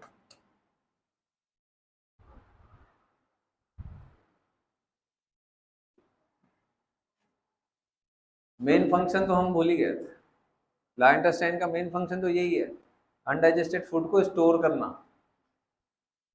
फिर उससे जो भी पानी वानी है उसको भी रिमूव करना, मतलब बॉडी में खींचना अगर पानी की कमी है तो। और ये अगर फंक्शन नहीं होगा तो क्या होगा, गड़बड़ हो जाएगा, क्योंकि स्मॉल इंटेस्टाइन में तो फूड रुकता ही नहीं है। इमेजिन करो लार्ज इंटेस्टाइन नहीं है तो फूड जो हम खाएंगे 4 घंटा स्टमक में रहेगा, फिर वही 3-4 घंटे के बाद वो स्मॉल इंटेस्टाइन से बाहर निकल जाएगा। तो अभी खाना खाएंगे 7-8 घंटे बाद वो बॉडी से बाहर निकल जाएगा, लेकिन हम 24 आवर्स रोक सकते हैं। एक मैकेनिज्म है बॉडी का, है ना, एक मैकेनिज्म रिफ्लेक्स होता है ना, आप एक पर्टिकुलर टाइम पे अनडाइजेस्टेड फूड को रिमूव करने का एक रिफ्लेक्स होता है बॉडी का, तो वो तभी पॉसिबल है जब उसको स्टोर करेंगे। समझ आया? समझ आ रहा है बेटा आपको?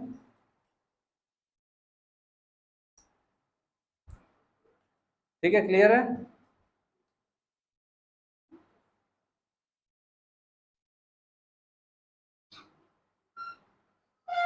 मास पेरिस्टाल्सिस क्या होता है?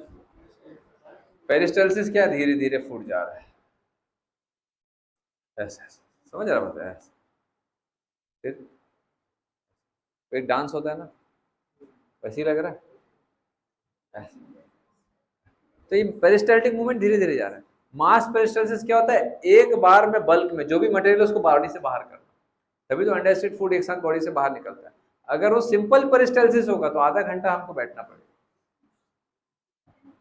आधा घंटा, एक घंटा भी हो सकता है। समझ आ रहा है बात आप लोगों को? हम लोगों को वॉशरूम में एक घंटा बैठना पड़े, क्यों? धीरे धीरे पेरिस्टाल्सिस हो रहा है ना। मास पेरिस्टाल्सिस एक बार में जो भी उसके पास मटेरियल है उसको वो रिमूव करे, उसको मास पे, समझ आ गया? मास पेरिस्टाल्सिस एंड नॉर्मल पेरिस्टाल्सिस में अंतर क्या होता है? क्लियर हो गया बात आप लोगों को? चलो, देन उसके बाद क्या देखेंगे बेटा? Digestive glands.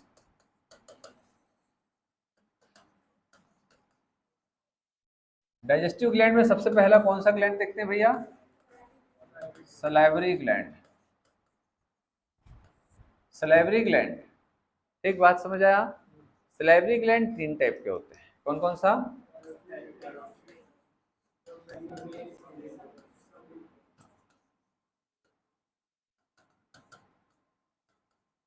सब मैक्सिलरी को सब मैंडिबुलर भी बोलते हैं। तीसरा सबलिंगुअल। इसमें सबसे बड़ा जो ग्लैंड होता है वो पैरोटिड होता है, ठीक है? सबसे ज्यादा जो सिक्रेशन करता है वो कौन करेगा सलाइवा का? हाँ, जो हमेशा बड़ा है वही सबसे ज्यादा काम करेगा, जो नहीं, कभी कभी छोटे लोग भी बहुत काम करते हैं। सबलिंगुअल, सबलिंगुअल सबसे ज्यादा टंग के जस्ट नीचे होता है। कभी देखे हो आप लोग? वहां से पानी निकलते रहता है।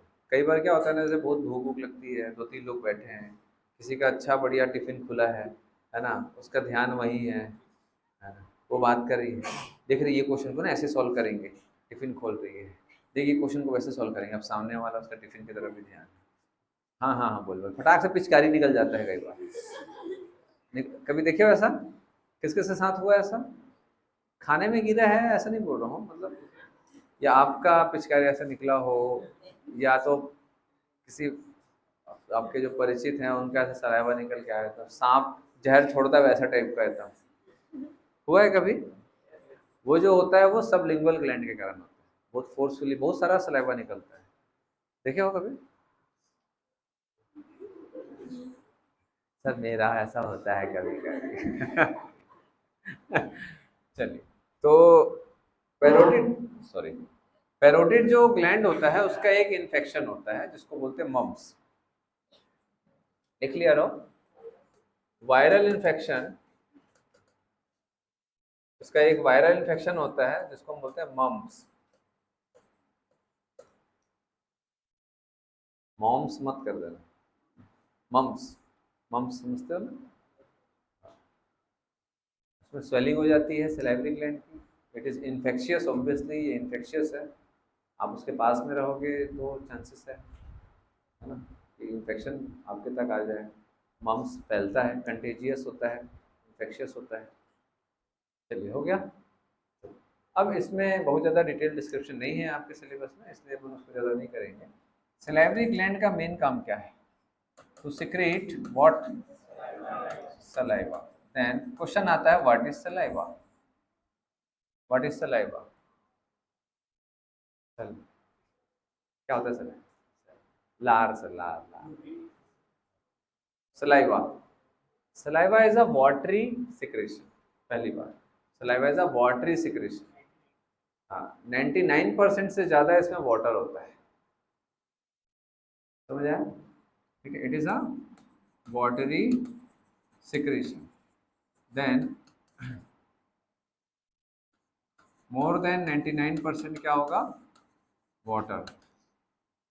देन सलाइवा का पीएच बहुत इंपॉर्टेंट है, बताओ बेटा सलाइवा का पीएच 6 पॉइंट, ये एसिडिक है या अल्कलाइन है? एसिडिक होगा ना, स्लाइटली एसिडिक। ये क्या होगा इसका पीएच? 6.8। दैट इज स्लाइटली, आप लोग नहीं पढ़े हो क्या एसिड वेसिड पीएच पीएच पीएच पढ़े हो ना, 0 to 14, 7 न्यूट्रल, इधर जाओगे तो एसिडिक, इधर जाओगे तो बेसिक या अल्कलाइन, ठीक है। ये इंपॉर्टेंट है, ध्यान रखना, पीएच आता है इसका। जितने भी बॉडी के ओपनिंग्स होते हैं mostly they are acidic in nature, जितने भी बॉडी के ओपनिंग्स होते हैं मोस्टली उसमें आपको एसिडिक एनवायरनमेंट मिलेगा, समझ आया, ठीक है। क्यों? माइक्रोबियल ग्रोथ को रोकने के लिए, माइक्रोबियल ग्रोथ को रोकने के लिए, ये ऐसा बॉडी का मैकेनिज्म होता है। देन उसके बाद इसमें क्या क्या मिलेगा, इलेक्ट्रोलाइट्स मिलेंगे, हाँ बोलो, और क्या मिलेगा, एंजाइम, टाइलिन और सलाइवरी अमाइलेज। जैसा लिखा रहा हूँ वैसे वैसे लिखते जाओ, शॉर्ट नोट्स बनाने की जरूरत नहीं है, इतने में याद हो जाएगा, ठीक है। सलाइवरी अमाइलेज या ptyalin, it is a amylase is a carbohydrate digesting enzyme. कहीं भी अमाइलेज वर्ड आएगा आपको क्या ध्यान रखना है, ये क्या डाइजेस्ट करता है, कार्बोहाइड्रेट को डाइजेस्ट करने वाला एंजाइम। क्लियर हो गया बात, समझ आ गया, ठीक है। ए बेटा समझ आ रहा है आप लोगों को, आप लोग आगे बैठना है, इधर जगह है, ठीक है, एक इधर बैठना है, एक इधर बैठना, इतना पीछे मत बैठो, जगह है तो बैठो आगे। बैग को बैठाइए, इससे अच्छा कोई इंसान को बैठाइए। ये भी पढ़ रहा है, पढ़ रहा है कि पढ़ रही है,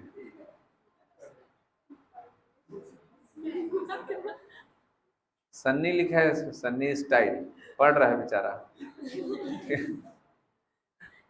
चलो, तो ये जो एंजाइम है ये किसको डाइजेस्ट करेगा, स्टार्च को, स्टार्च को डाइजेस्ट करेगा और क्या बनाएगा, डाइसैकेराइड। कौन सा, कौन सा डाइसैकेराइड, माल्टोस, ठीक है। तो यहाँ पर क्या है भैया, हम क्या लिखेंगे, सलाइवरी अमाइलेज, ये आता है एग्जाम में। व्हाट इज स्टार्च, पॉलीसेकेराइड, ये सब पहली क्लास में बताया था, पहले तो बेसिक ही बता दिया था ना, पॉलीसेकेराइड क्या होता है, पॉलीपेप्टाइड क्या होता है, मैक्रो मॉलिक्यूल, माइक्रो मॉलिक्यूल्स क्या होते हैं।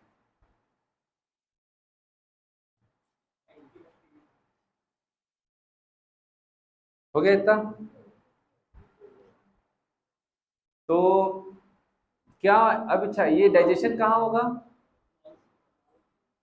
कहाँ होगा बेटा, लास्ट बेंच बताओ।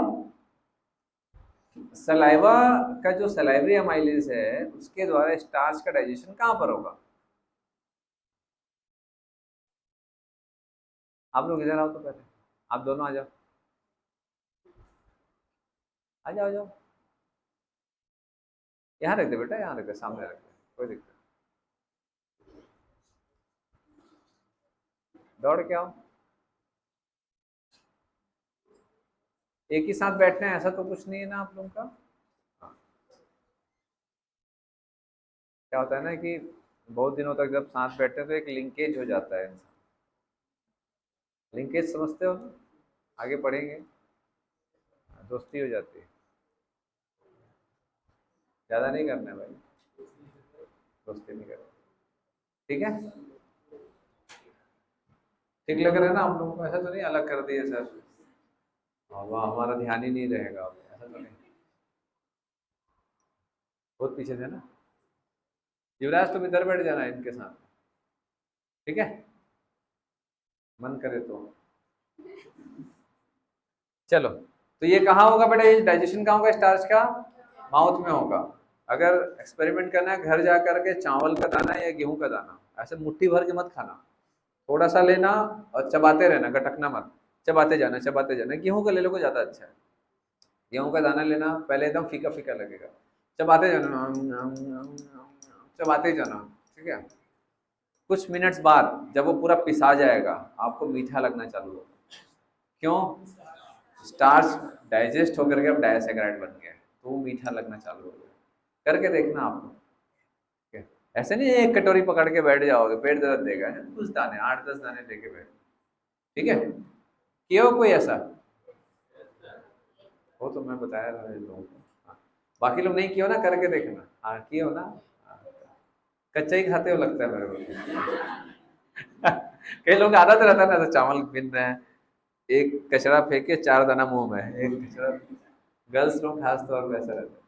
चलिए, देन उसके बाद देखेंगे बेटा एंटीबैक्टीरियल,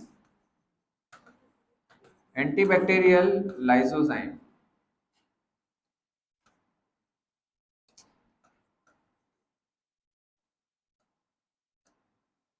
एंटीबैक्टीरियल लाइसोजाइम होता है, ये भी एक प्रकार का एंजाइम्स होता है जो कि एंटी माइक्रोबियल होता है, एंटीबैक्टीरियल होता है। आप लोग देखे होंगे कुत्ते बिल्ली या गाय को जब चोट लग जाती है तो वो लोग ऐसे चाटते थे, देखे हो कभी? है ना? तो आप लोग सोचते होगे, कई लोग छी मम्मी कैसा डॉगी है, तो घाव को चाट रहा है, वेरी बैड, हट हट भग, ऐसा करेंगे। नहीं भैया, वो बीटाडीन लगा रहे हैं। बीटाडीन भी एंटी माइक्रोबियल होता है, आप लोग जो लगाते हो वो भी एंटी माइक्रोबियल है। सलाइवा में भी हमारा एंटी माइक्रोबियल होता है, ठीक है? गाँव में जैसे लग जाता है किसी को तो क्या करते हैं, हम भी बचपन में छोटे थे, खेल रहे हैं, क्रिकेट खेल रहे हैं, हम चेरी मार के कूद गए, लग गया, तो क्या करते हैं, सलाइवा ही लगा रहे हैं। कहाँ पानी वानी, बीटाडीन पहले जमाने में कुछ पट्टी वट्टी तो करते नहीं थे, सलाइवा नहीं था।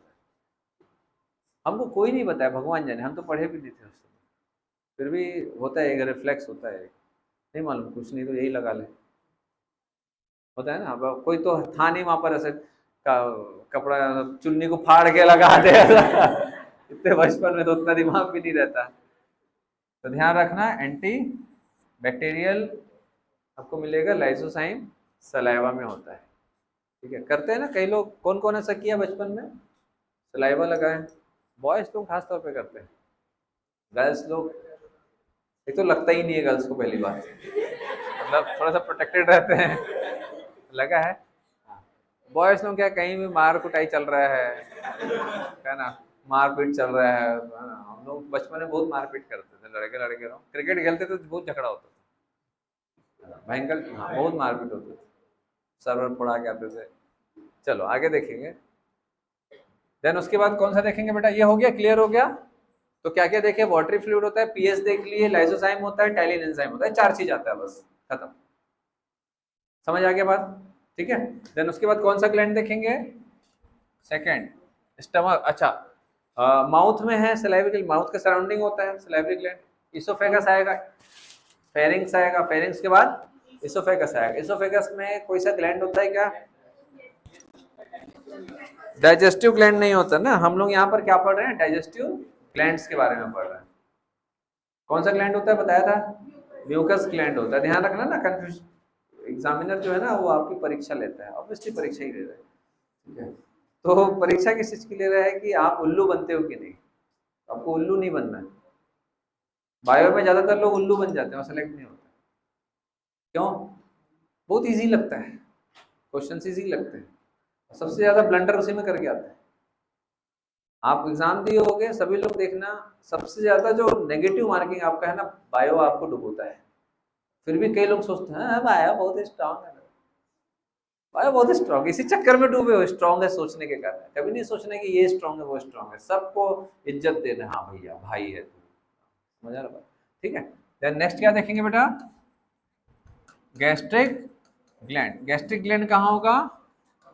स्टमक में होगा। स्टमक में कितने लेयर्स होते हैं? हाँ बता बेटा, ए बेटा, और बता, टी शर्ट पे लिखा है इसलिए बोल रहा हूँ। हाँ और बताओ, हाँ, तू बता भी लिखा है। पूरा दिखा रहा है ऐसे। हाँ तो और बताओ कि स्टमक में कितने लेयर्स होते हैं? 4, क्या क्या? सेरोसा, मसल लेयर, सब म्यूकोसा एंड म्यूकोसा।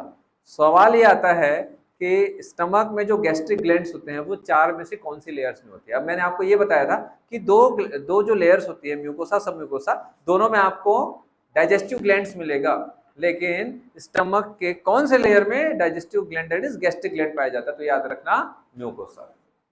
ठीक है, तो किस में प्रेजेंट रहेगा? म्यूकोसा में। ये आता है एग्जाम में, mucosa contains what? Gastric gland. चलो पहला क्वेश्चन हो गया हमारा, ठीक है। देन उसके बाद स्टमक का एक स्ट्रक्चर देखते हैं।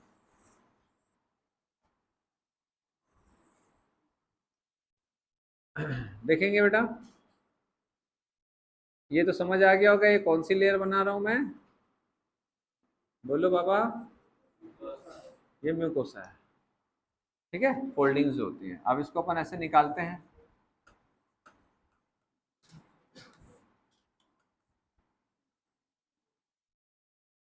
यस, ठीक।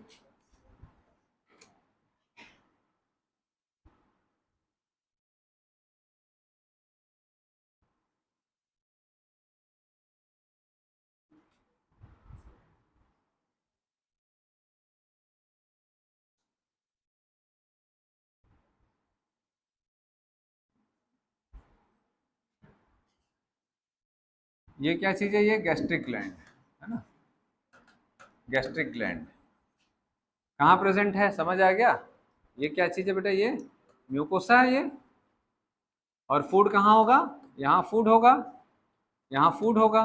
तो फूड से मिलने के लिए ही तो गैस्ट्रिक ग्लैंड होता है, गैस्ट्रिक ग्लैंड से गैस्ट्रिक एंजाइम्स बनेगा। तो ये जो गैस्ट्रिक जूस है वो यहाँ से निकलेगा ऐसा, और फूड से आकर के मिलेगा, फूड प्लस क्या है भैया? Gastric juice. तो गैस्ट्रिक ग्लैंड क्या सिक्रेट करेगा? सिक्रेट्स, बोलो, गैस्ट्रिक जूस। क्या रहता है इस जूस में? कौन कौन सा जूस मिला रहता है बेटा? कौन कौन सा जूस मिला रहता है इसमें? एप्पल, मौसम्बी, अनार, पाइनएप्पल, कौन सा रहता है? ग्रेप्स। अच्छा, मिक्स तो नहीं है? नहीं। चलिए, तो इधर देखेंगे जो स्ट्रक्चर है इसको देखते हैं छोटा सा।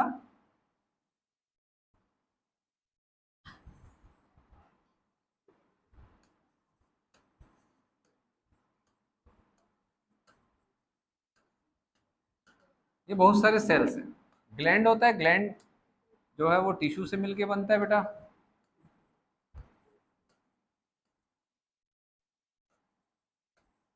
ये ऐसे एक रफ स्ट्रक्चर बस बना दिया हूँ मैं ऐसा समझने के लिए, समझ आ गया बात? ये गैस्ट्रिक ग्लैंड है, ग्लैंड जो रहता है वो टिश्यू से मिलके बनता है। टिश्यू में क्या होता है? ग्रुप ऑफ सेल्स होता है, और एक से ज्यादा ग्रुप ऑफ सेल्स पाए जाते हैं गैस्ट्रिक ग्लैंड में। ठीक है, तो कौन कौन से सेल्स होते हैं ये क्वेश्चन आता है, और वो सेल क्या बनाता है, समझ आया? तो अपन एक ऐसी रफली अपन देखेंगे जो सेल्स के बारे में, कौन कौन से सेल्स होते हैं। तो देखेंगे बेटा, सबसे पहला क्या होगा, बोलो? हाँ, ऑक्सिंटिक सेल कहते हैं, मेन मेन पहला ऑक्सिंटिक, और इसी को क्या बोलते हैं? Parietal cell. ठीक है, दूसरा, हाँ, पेप्टिक सेल और चीफ सेल और जाइमोजन सेल। ठीक है, तीसरा, हाँ, बोलो, म्यूकस नेक सेल।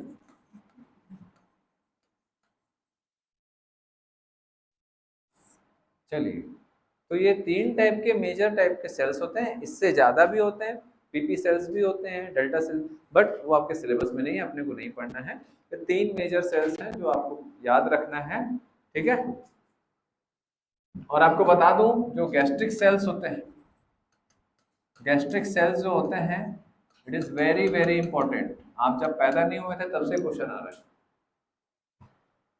समझ आ रहा है? आप पैदा नहीं हुए थे तब से ये क्वेश्चन आ रहा है गैस्ट्रिक सेल्स के बारे में। तो अब आपसे ये पूछेगा कि कितने टाइप के सेल्स हैं, ये हो गया। देन दूसरा आपसे पूछेगा कि सेल से क्या क्या बनता है, तो अपन देखेंगे एक एक करके।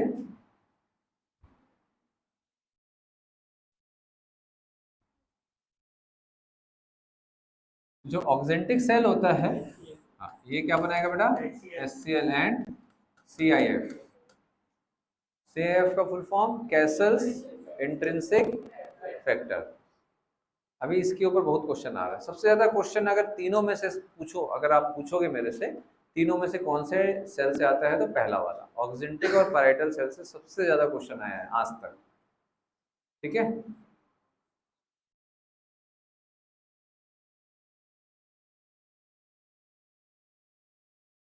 लिख लिए?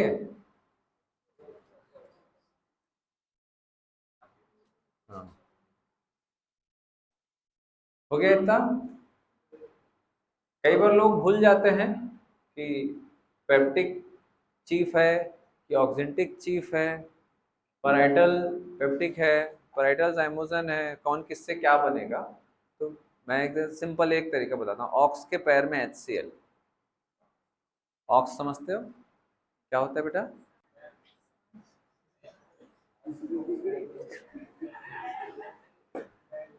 ऑक्स समझते हो ना? हिंदी में थोड़ा कई बार अच्छा नहीं लगता है। तो ऑक्स के पैर में समझते हो, इमेजिन करो ऑक्स, हाँ मारने नहीं आ रहा है अभी। ऑक्स के पैर में HCl आप जाके डाल रहे हो, क्या डाल रहे हो पैर में? HCl।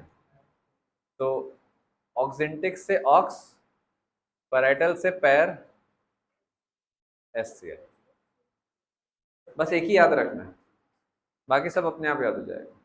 ठीक है, ये क्वेश्चन बहुत आता है, कंफ्यूज भी होते हैं। बहुत सिंपल क्वेश्चन है, लेकिन एक ही सेल के दो नाम हैं, एक सेल के तीन नाम हैं। ठीक है, इसीलिए लोग कंफ्यूज होते हैं। और जब एग्जाम में आता है ना, तो सब नाम दे देता है एक साथ भर के, ले जा करो याद, ऐसा टाइप। क्वेश्चन इजी है बट कंफ्यूज होते हैं लोग। तो क्या याद रखोगे? ऑक्स के पैर में HCl, बस एक याद रखोगे, बाकी अपने आप याद हो जाएगा। चलो, HCl का जो pH होता है 1.8 to 2 के आसपास इसका pH होता है, that is highly acidic. Highly acidic, समझ आया? ठीक है बेटा। CIF क्या होता है? कैसल्स इंट्रिंसिक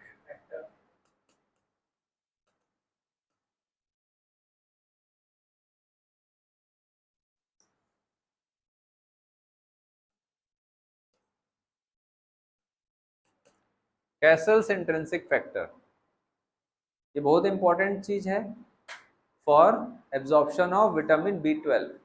लिख लेना, it is important for absorption of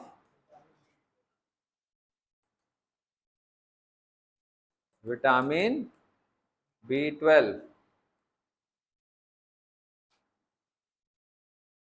vitamin B12 को और क्या बोलते हैं? कैसल्स एक्सट्रिंसिक फैक्टर, साइनोकोबालामिन भी बोलते हैं। क्या बोलते हैं इसको? विटामिन B12 को कैसल्स एक्सट्रिंसिक फैक्टर। एक्सट्रिंसिक जो हम बाहर से ले रहे हैं, इंट्रिंसिक जो हमारे बॉडी में बन रहा है। तो CIF और CEF दोनों कंबाइन होते हैं तब जाकर के एब्जॉर्प्शन होगा। Vitamin B12 is very important for maturation of RBC and nerve cell repair. Nerve cell के रिपेयर के लिए एंड RBC के मैच्योरेशन के लिए विटामिन B12 बहुत जरूरी है। तो अब सिंपली अगर एक क्वेश्चन आता है, क्या क्वेश्चन आता है इधर देख लो। ऑक्जेंटिक या पैराइटल सेल अगर काम नहीं कर रहा है, ठीक है, तो उसका इफेक्ट क्या होगा? Erythropoiesis. What is erythropoiesis? RBC का जो फॉर्मेशन होता है उसको हम क्या बोलते हैं? इरिथ्रोपायोसिस। तो आपको सोचना पड़ेगा वहां तक कि विटामिन B12 का काम क्या है RBC के मैच्योरेशन के लिए, है ना। उसके बिना RBC नहीं बनेगा, समझ आ रहा? और RBC के बनने के प्रोसेस को हम क्या बोलते हैं? इरिथ्रोपायोसिस। और अगर RBC, पहले सुन लो बेटा, RBC अगर कम है बॉडी में तो उसको क्या बोलते हैं? एनीमिया। तो अगर आपसे क्वेश्चन उधर ना करके इधर से ले गया कि what is the cause of anaemia, तो आप तो गए फिर, है। उसमें एक ऑप्शन आएगा दैट इज डिसफंक्शन या फिर non functional of oxyntic cell, एक ऑप्शन ये दिया रहेगा। तो आप एनीमिया, तो पहली बात ये मालूम होना चाहिए एनीमिया क्या होता है। ठीक है, RBC की कमी को हम एनीमिया बोलते हैं। फिर आपको ये भी सोचना है कि एनीमिया के कारण बहुत सारे होते हैं। आयरन की डेफिशिएंसी भी होती है, फॉलिक एसिड की डेफिशिएंसी होती है, विटामिन B12 की डेफिशिएंसी होती है, बहुत सारे कारण होते हैं। तो एक कारण यहाँ पर क्या पूछा जा रहा है? विटामिन B12 की डेफिशिएंसी। वो कैसे होगा? विटामिन B12 जब आप खाओगे फूड के द्वारा तो वो एब्जॉर्ब होना चाहिए ब्लड में, और ब्लड में एब्जॉर्प्शन के लिए क्या चाहिए? CIF। और CIF कौन बनाता है? Oxyntic cell. तो अगर ऑक्जेंटिक सेल नहीं होगा तो CIF नहीं होगा। CIF नहीं होने के कारण अगर आप विटामिन B12 लेते हो फूड के द्वारा तो आपकी बॉडी में वो एब्जॉर्प्शन होगा ही नहीं, होगा ही नहीं तो आरबीसी का मैच्योरेशन नहीं होगा। तो कौन सा प्रोसेस डिस्टर्ब होगा? एरिथ्रोपायोसिस, जिसके कारण कौन सी डिसीज हो सकती है?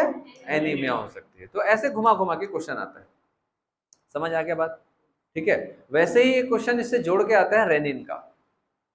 रेनिन एंजियोटेंसिनोजन सिस्टम से। जैसे आप इरिथ्रोपायोटिन जो होता है वो किडनी से बनता है, ये एक प्रकार का एक फैक्टर होता है। इरिथ्रोपायोटिन भी आरबीसी के फॉर्मेशन में हेल्प करता है। तो आपसे पूछ देगा कि इरिथ्रोपायोटिन के जैसा काम कौन कर रहा है? भैया इरिथ्रोपायोटिन जो है it is necessary for RBC production, तो वैसे ही B12 भी नेसेसरी आरबीसी प्रोडक्शन के लिए। और B12 को बॉडी में एब्जॉर्ब कराने के लिए क्या जरूरी है? CIF। CIF कहां से बनता है? गैस्ट्रिक सेल से, दैट इज ऑक्जेंटिक या पैराइटल सेल से। समझ आ गया बात आप लोगों को? कितना भी घुमा घुमा क्या है, आपका दिमाग चलना चाहिए। देखो क्वेश्चन 50 होते हैं, कॉन्सेप्ट एक होता है। एक कॉन्सेप्ट अगर आप पूरा सर्कल में समझ गए कि भैया ये कॉन्सेप्ट है, कुछ भी क्वेश्चन पूछे, क्वेश्चन तो बेटा 50 फ्रेम हो सकते हैं, कॉन्सेप्ट एक होता है। तो कॉन्सेप्ट अच्छे से समझ आ गया ये वाला, क्योंकि इसके ऊपर अभी पिछले 10 साल में 2-3 क्वेश्चन आ चुका है।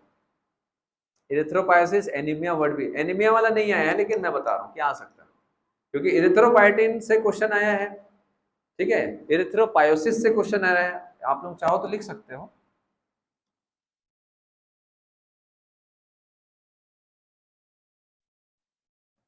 B12 necessary for maturation of RBC, लिख लिए होगे।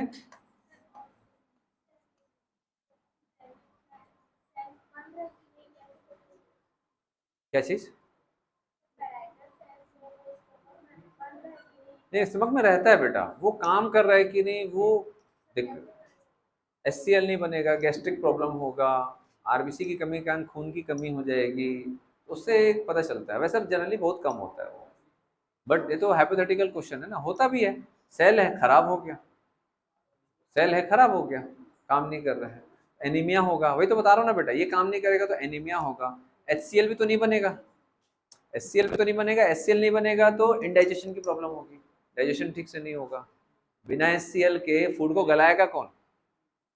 गला हुआ खाना खाना पड़ेगा, खिचड़ी। समझ आ रहा है बात? जीवन बहुत मुश्किल हो जाएगा। तो इसी प्रोसेस को क्या बोलते हैं भैया? इरिथ्रोपायोसिस।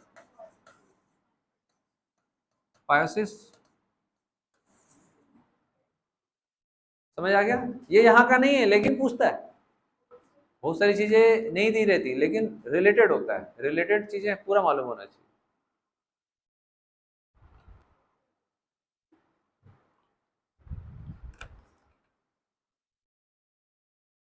हो गया?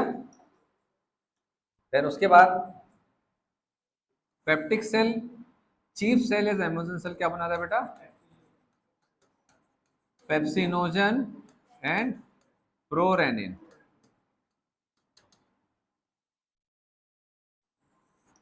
Pepsinogen and prorennin. Mucus next cell क्या बनाएगा? म्यूकस बनाएगा। Mucus is a lubricative material, ठीक है। चलो अब देखते हैं जो पेप्सिनोजन या प्रोरेनिन है उसका क्या काम है, यहीं पर देख लेते हैं। चलो जैसे उसका देख लिया हम लोगों ने। आयुर्वेद में कहा गया है कि खाना खाने के आधा एक घंटा पहले और खाना खाने के आधा एक घंटे बाद तक पानी नहीं पीना चाहिए, जिससे गैस्ट्रिक प्रॉब्लम होती है और फूड सही तरीके से डाइजेस्ट नहीं हो पाता। उसका सबसे बड़ा रीज़न है, जैसे आप खाना पका रहे हो, आग में पकाते हैं खाना, अब आग में पानी डालोगे बीच बीच में, खाना अच्छे से नहीं पकेगा। वैसे जब हम खाना खाते हैं तो HCl जो सिक्रेट होता है वो हाईली एसिडिक होता है, वो इतना एसिडिक होता है कि स्किन गला सकता है, तो जो भी खाना है उसको भी गला देगा, कि कुछ भी खाना खाओ गला देगा, उसमें जो माइक्रोब होगा वो भी मर जाएगा। क्यों? अरे बाबा HCl है यार, वो माइक्रोब बैक्टीरिया वायरस सब सबको गला देगा, मार डालेगा। समझ आ रहा बात? तो जितने भी लोगों को ये टाइफाइड वगैरह होता है, इंडाइजेशन की प्रॉब्लम होती है, उसका सबसे मेजर जो कारण होता है दैट इज खाना खाने के समय या खाना खाने के तुरंत बाद पानी पीना। समझ आ रहा बात? उससे आपका फूड सही तरीके से डाइजेस्ट नहीं होगा। जब वही है बेटा, खाना खाने के समय जब अपन पानी पीते हैं तो HCl को हम क्या कर रहे हैं, डाइल्यूट कर रहे हैं, जिससे कि सही तरीके से गलेगा नहीं खाना, और एक समय के बाद 4-5 घंटे बाद वो स्टमक से नीचे उतर जाएगा। इसीलिए खाना खाने के, आप कुछ भी खा रहे हो ना, अगर कुछ भी खा रहे हो बाहर का, आप खाने के बाद 1 घंटा, आधा से 1 घंटा आप पानी मत पियो, सही तरीके से डाइजेस्ट होता है वो चीज़ें। समझ आ रहा? वरना टॉक्सिन्स रिलीज होता है। सही तरीके से डाइजेस्ट अगर कोई फूड नहीं होता है तो उससे फिर फ्री रेडिकल्स, जो टॉक्सिन रिलीज होता है, उससे बॉडी को हार्म करता है, दुनिया भर की बीमारी होती है। तो इसीलिए क्या है, हर चीज़ का एक तरीका होता है। पानी, पानी को खाने की तरह लेना चाहिए और खाने को पानी की तरह लेना चाहिए, एक कहावत है। अब ये क्या कहावत है सर, ये क्या तरीका है, ये क्या बात कर रहे हो? खाने को पानी की तरह मतलब इतना चबा लो कि वो लिक्विफाई हो जाए, तब अंदर गटको। और पानी को खाने की तरह मतलब एकदम धीरे धीरे पानी पीना, ऐसा नहीं लिया गटागट गटागट अंदर, वैसा भी नहीं करना चाहिए। चलो हो गया इतना। अब अपन नेक्स्ट देखते हैं, इसमें जगह नहीं है, इसको मैं मिटा देता हूँ।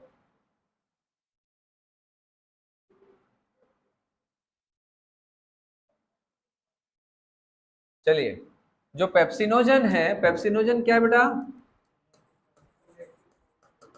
Pepsinogen is a inactive, inactive protein digesting enzyme, inactive protein digesting enzyme. ठीक है, इसको एक्टिवेट किया जाएगा पेप्सिन। इसके लिए सबसे इंपॉर्टेंट फैक्टर होता है HCl, और HCl भी 1.8 टू 2 pH वाला होना चाहिए।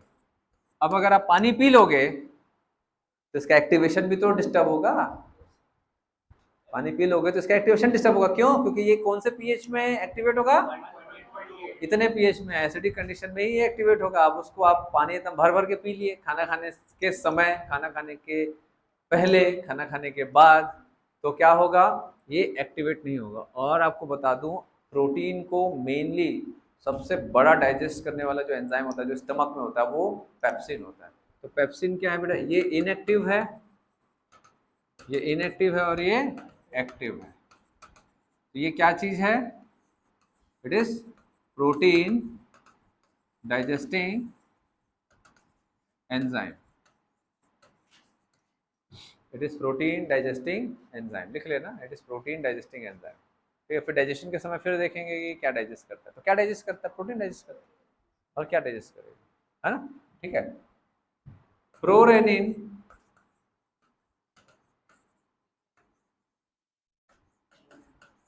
अच्छा इसमें एक वर्ड है रेनिन, एक ये भी रेनिन होता है, एक डबल एन वाला रेनिन और एक सिंगल एन वाला रेनिन। हाँ, जिससे पूछूंगा वही बताएंगे। बता बेटा, आप बताओ, लास्ट बेंच जी आप। हाँ। नीचे वाला जो रेनिन है वो कहाँ मिलेगा?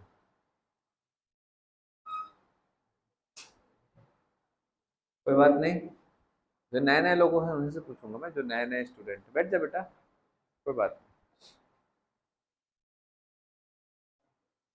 हाँ आप बताओ बेटा। हैं? हिंदी में? अच्छा, किडनी में। मैं बोला हिंदी में क्या बताओ। आप बताओ बेटा, आप। नहीं नहीं बेटा, नीचे वाला रेनिन, ऊपर वाला रेनिन तो न्यूबॉर्न बेबी में होता है। हाँ बताओ बेटा। हैं? कैटल्स में होता है।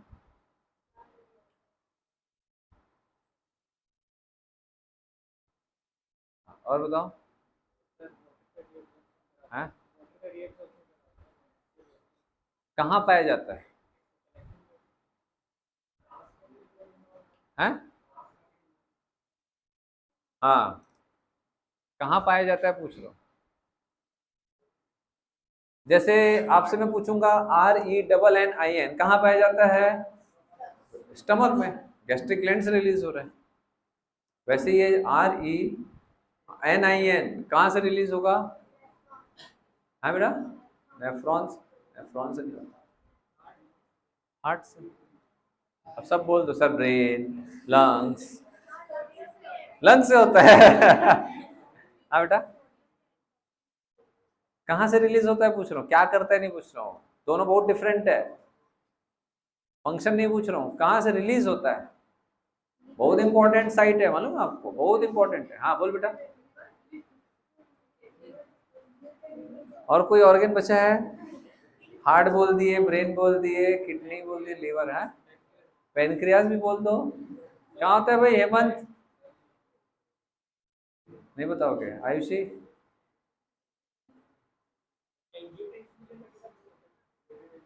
कहाँ से मैकेनिज्म क्या होता है नहीं पूछ रहा हूँ, कहाँ से रिलीज होता है पूछ रहा हूँ, site of release. Ayushi, Shruti, हाँ? कौन बोला? हाँ हाँ, J cells, juxta glomerular cells. Juxta glomerular apparatus जो होता है ना, वो नेफ्रॉन नहीं है, वो नेफ्रॉन नहीं है, वो अफरेंट आर्ट्रियोल और डीसीटी के कनेक्शन से बनता है। वो एक स्ट्रक्चर है, एक अलग टिश्यू है वो। तो जस्टा ग्लोमेरुलर एपरेटस के जो सेल्स होते हैं, समझ आ रहा है बात, उससे रेनिन रिलीज होता है। और मैकेनिज्म बात का बात।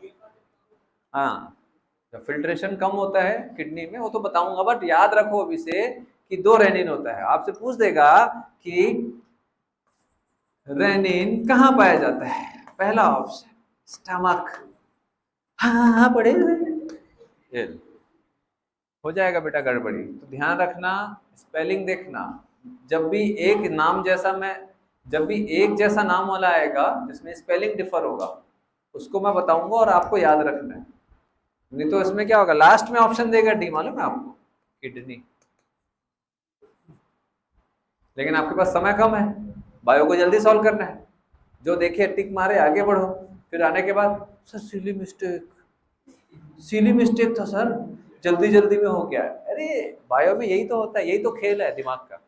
बायो को 320 आप ऐसे नहीं ला सकते। 320 आप तभी लागो जब आप अटेंटिव होगे हर एक चीज के लिए। समझ आ रहा है बात? चलो, क्लियर है। तो ये जो रेनिन होता है, ये भी क्या होता है बेटा, it is also a protein digesting enzyme. मेरी राइटिंग समझ आ रही है? क्या लिखा हूं ये? हाँ समझ गए। Protein digesting enzyme in infants. In infants में काम करता है ये। अब इन्फेंट्स क्या होते हैं? जो दूध पीते बच्चे होते हैं उनको इन्फेंट्स बोलते हैं। तो मिल्क में भी प्रोटीन होता है कि नहीं होता? मिल्क एक संपूर्ण आहार है। पुराने जमाने में अगर मिल्क गिर गया तो उसका अपशगुन माना जाता था। ऐसा इसलिए भी है क्योंकि वो बहुत इंपॉर्टेंट फूड है यार। वो आपको उसमें पानी मिलेगा। कितना परसेंट होता है वाटर? सर हमारा दूध वाला तो 99% पानी देता है। कितना परसेंट पानी होता है? 90% तो पानी ही होता है उसमें। 90% से ज्यादा पानी ही होता है। जबरदस्ती दूध वाले को बोलते हो पानी मिलाते हो, अगर वो समझ गया ना कि milk is a watery fluid, तो आके बोलेगा मैडम देखो 90% वाटर होता है। गाय को बोलो वही मिलाती है, ठीक है, मैं तो ना मिलाता हूँ। तो 90% से ज्यादा तो वाटर ही होता है, इलेक्ट्रोलाइट्स होते हैं, और सबसे ज्यादा प्रोटीन होता है, देन कार्बोहाइड्रेट होता है। ह्यूमन मिल्क की बात कर ह्यूमन मिल्क की बात कर रहा हूँ, ठीक है। वो ऐसे नहीं, वो भैंस का मिल्क की बात करें, फैट उसमें ज्यादा होता है, प्रोटीन कम होता है। ह्यूमन मिल्क में प्रोटीन ज्यादा होता है, फैट कम होता है। समझ आ रहा बात? तो वो जो ह्यूमन मिल्क प्रोटीन जो होता है उसको डाइजेस्ट करने के लिए जो एंजाइम्स होता है, दैट इज रेनिन। अगर हम गाय का दूध पी रहे हैं और उस प्रोटीन को डाइजेस्ट करना है, मिल्क प्रोटीन को, तो कौन सा एंजाइम काम करेगा हमारे में? स्टमक में अम्मा। यस। कैमोट्रिप्सिनोजन कहाँ बनता है? कैमोट्रिप्सिनोजन कहाँ होता है? पेनक्रियास। रिलीज कहाँ होता है?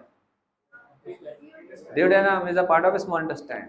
We are in the stomach. अभी तक हम स्टमक से नीचे नहीं उतरे हैं, अगले अगले क्लास में जाएंगे स्टमक से नीचे, ठीक है। अभी स्टमक में ही चल रहे हैं। तो कौन डाइजेस्ट करेगा? अभी आप लोग जो दूध पीते हो, ठीक है, पीते होंगे, कई लोग नहीं पीते हैं। अगर आप मिल्क पीते हो तो उसमें जो प्रोटीन डाइजेस्ट होगा वो कौन डाइजेस्ट करेगा? वो पेप्सिन करेगा। ध्यान रखना, क्यों? क्योंकि ये इन्फेंट्स में होता है, याद रखना, ये इन्फेंट्स में काम करता है। समझ आया? क्योंकि renin renin highly acidic condition में काम नहीं कर पाता, और बच्चों के स्टमक में जो पीएच होता है वो 4 to 5 होता है, नॉट 1.8। उनका पीएच स्ट्रॉन्ग नहीं होता। समझ आ गया बात HCl का। तो लो जो थोड़ा सा हाई पीएच में, नॉट लो, हाई पीएच में ही प्रोरेनिन एक्टिवेट होता है रेनिन में, और ये बच्चों में मिल्क को डाइजेस्ट करने में हेल्प करता है। मिल्क का कोगुलेशन भी करता है। जैसे होता है दूध पीते हैं बच्चे, कई बार उल्टी कर देते हैं, देखियो आप लोग ऐसे पकड़ के ऐसे सही ला रहे हो, भाई वो मिल्क पी ली, बच्चा जो है मिल्क पी लिया या पी ली, ठीक है। अब आप अब वो एकदम हाँ सेटिस्फाई, हाँ पेट भर गया, अब जिसको उठाना उठा लो, ठीक है। अब आप लोग पकड़ लिए बच्चे को, पकड़ के अरे दूध जो है वो HCl से मिल रहा है, प्रोरेनिन से मिल रहा है, और फटेगा दूध। अब उसको इतना शेक करोगे तो मिल्क भी तो शेक हो रहा है, देन उसके बाद फिर मिल्क शेक बाहर आएगा। देखते हो उल्टी क्या कर रहे हो पूरा। तो ये दूध अगर आप देखोगे तो दूध बाहर नहीं आता है, मिल्क शेक नहीं बढ़िया, दही बाहर आता है, फटा हुआ दूध। फिर आप सोचते हो कि रे पीता दूध है निकलता दही है, ये क्या नाटक है तेरा, ये क्या चल रहा है। तो कैसे चल रहा है वो कोगुलेशन, कौन करेगा, रेनिन।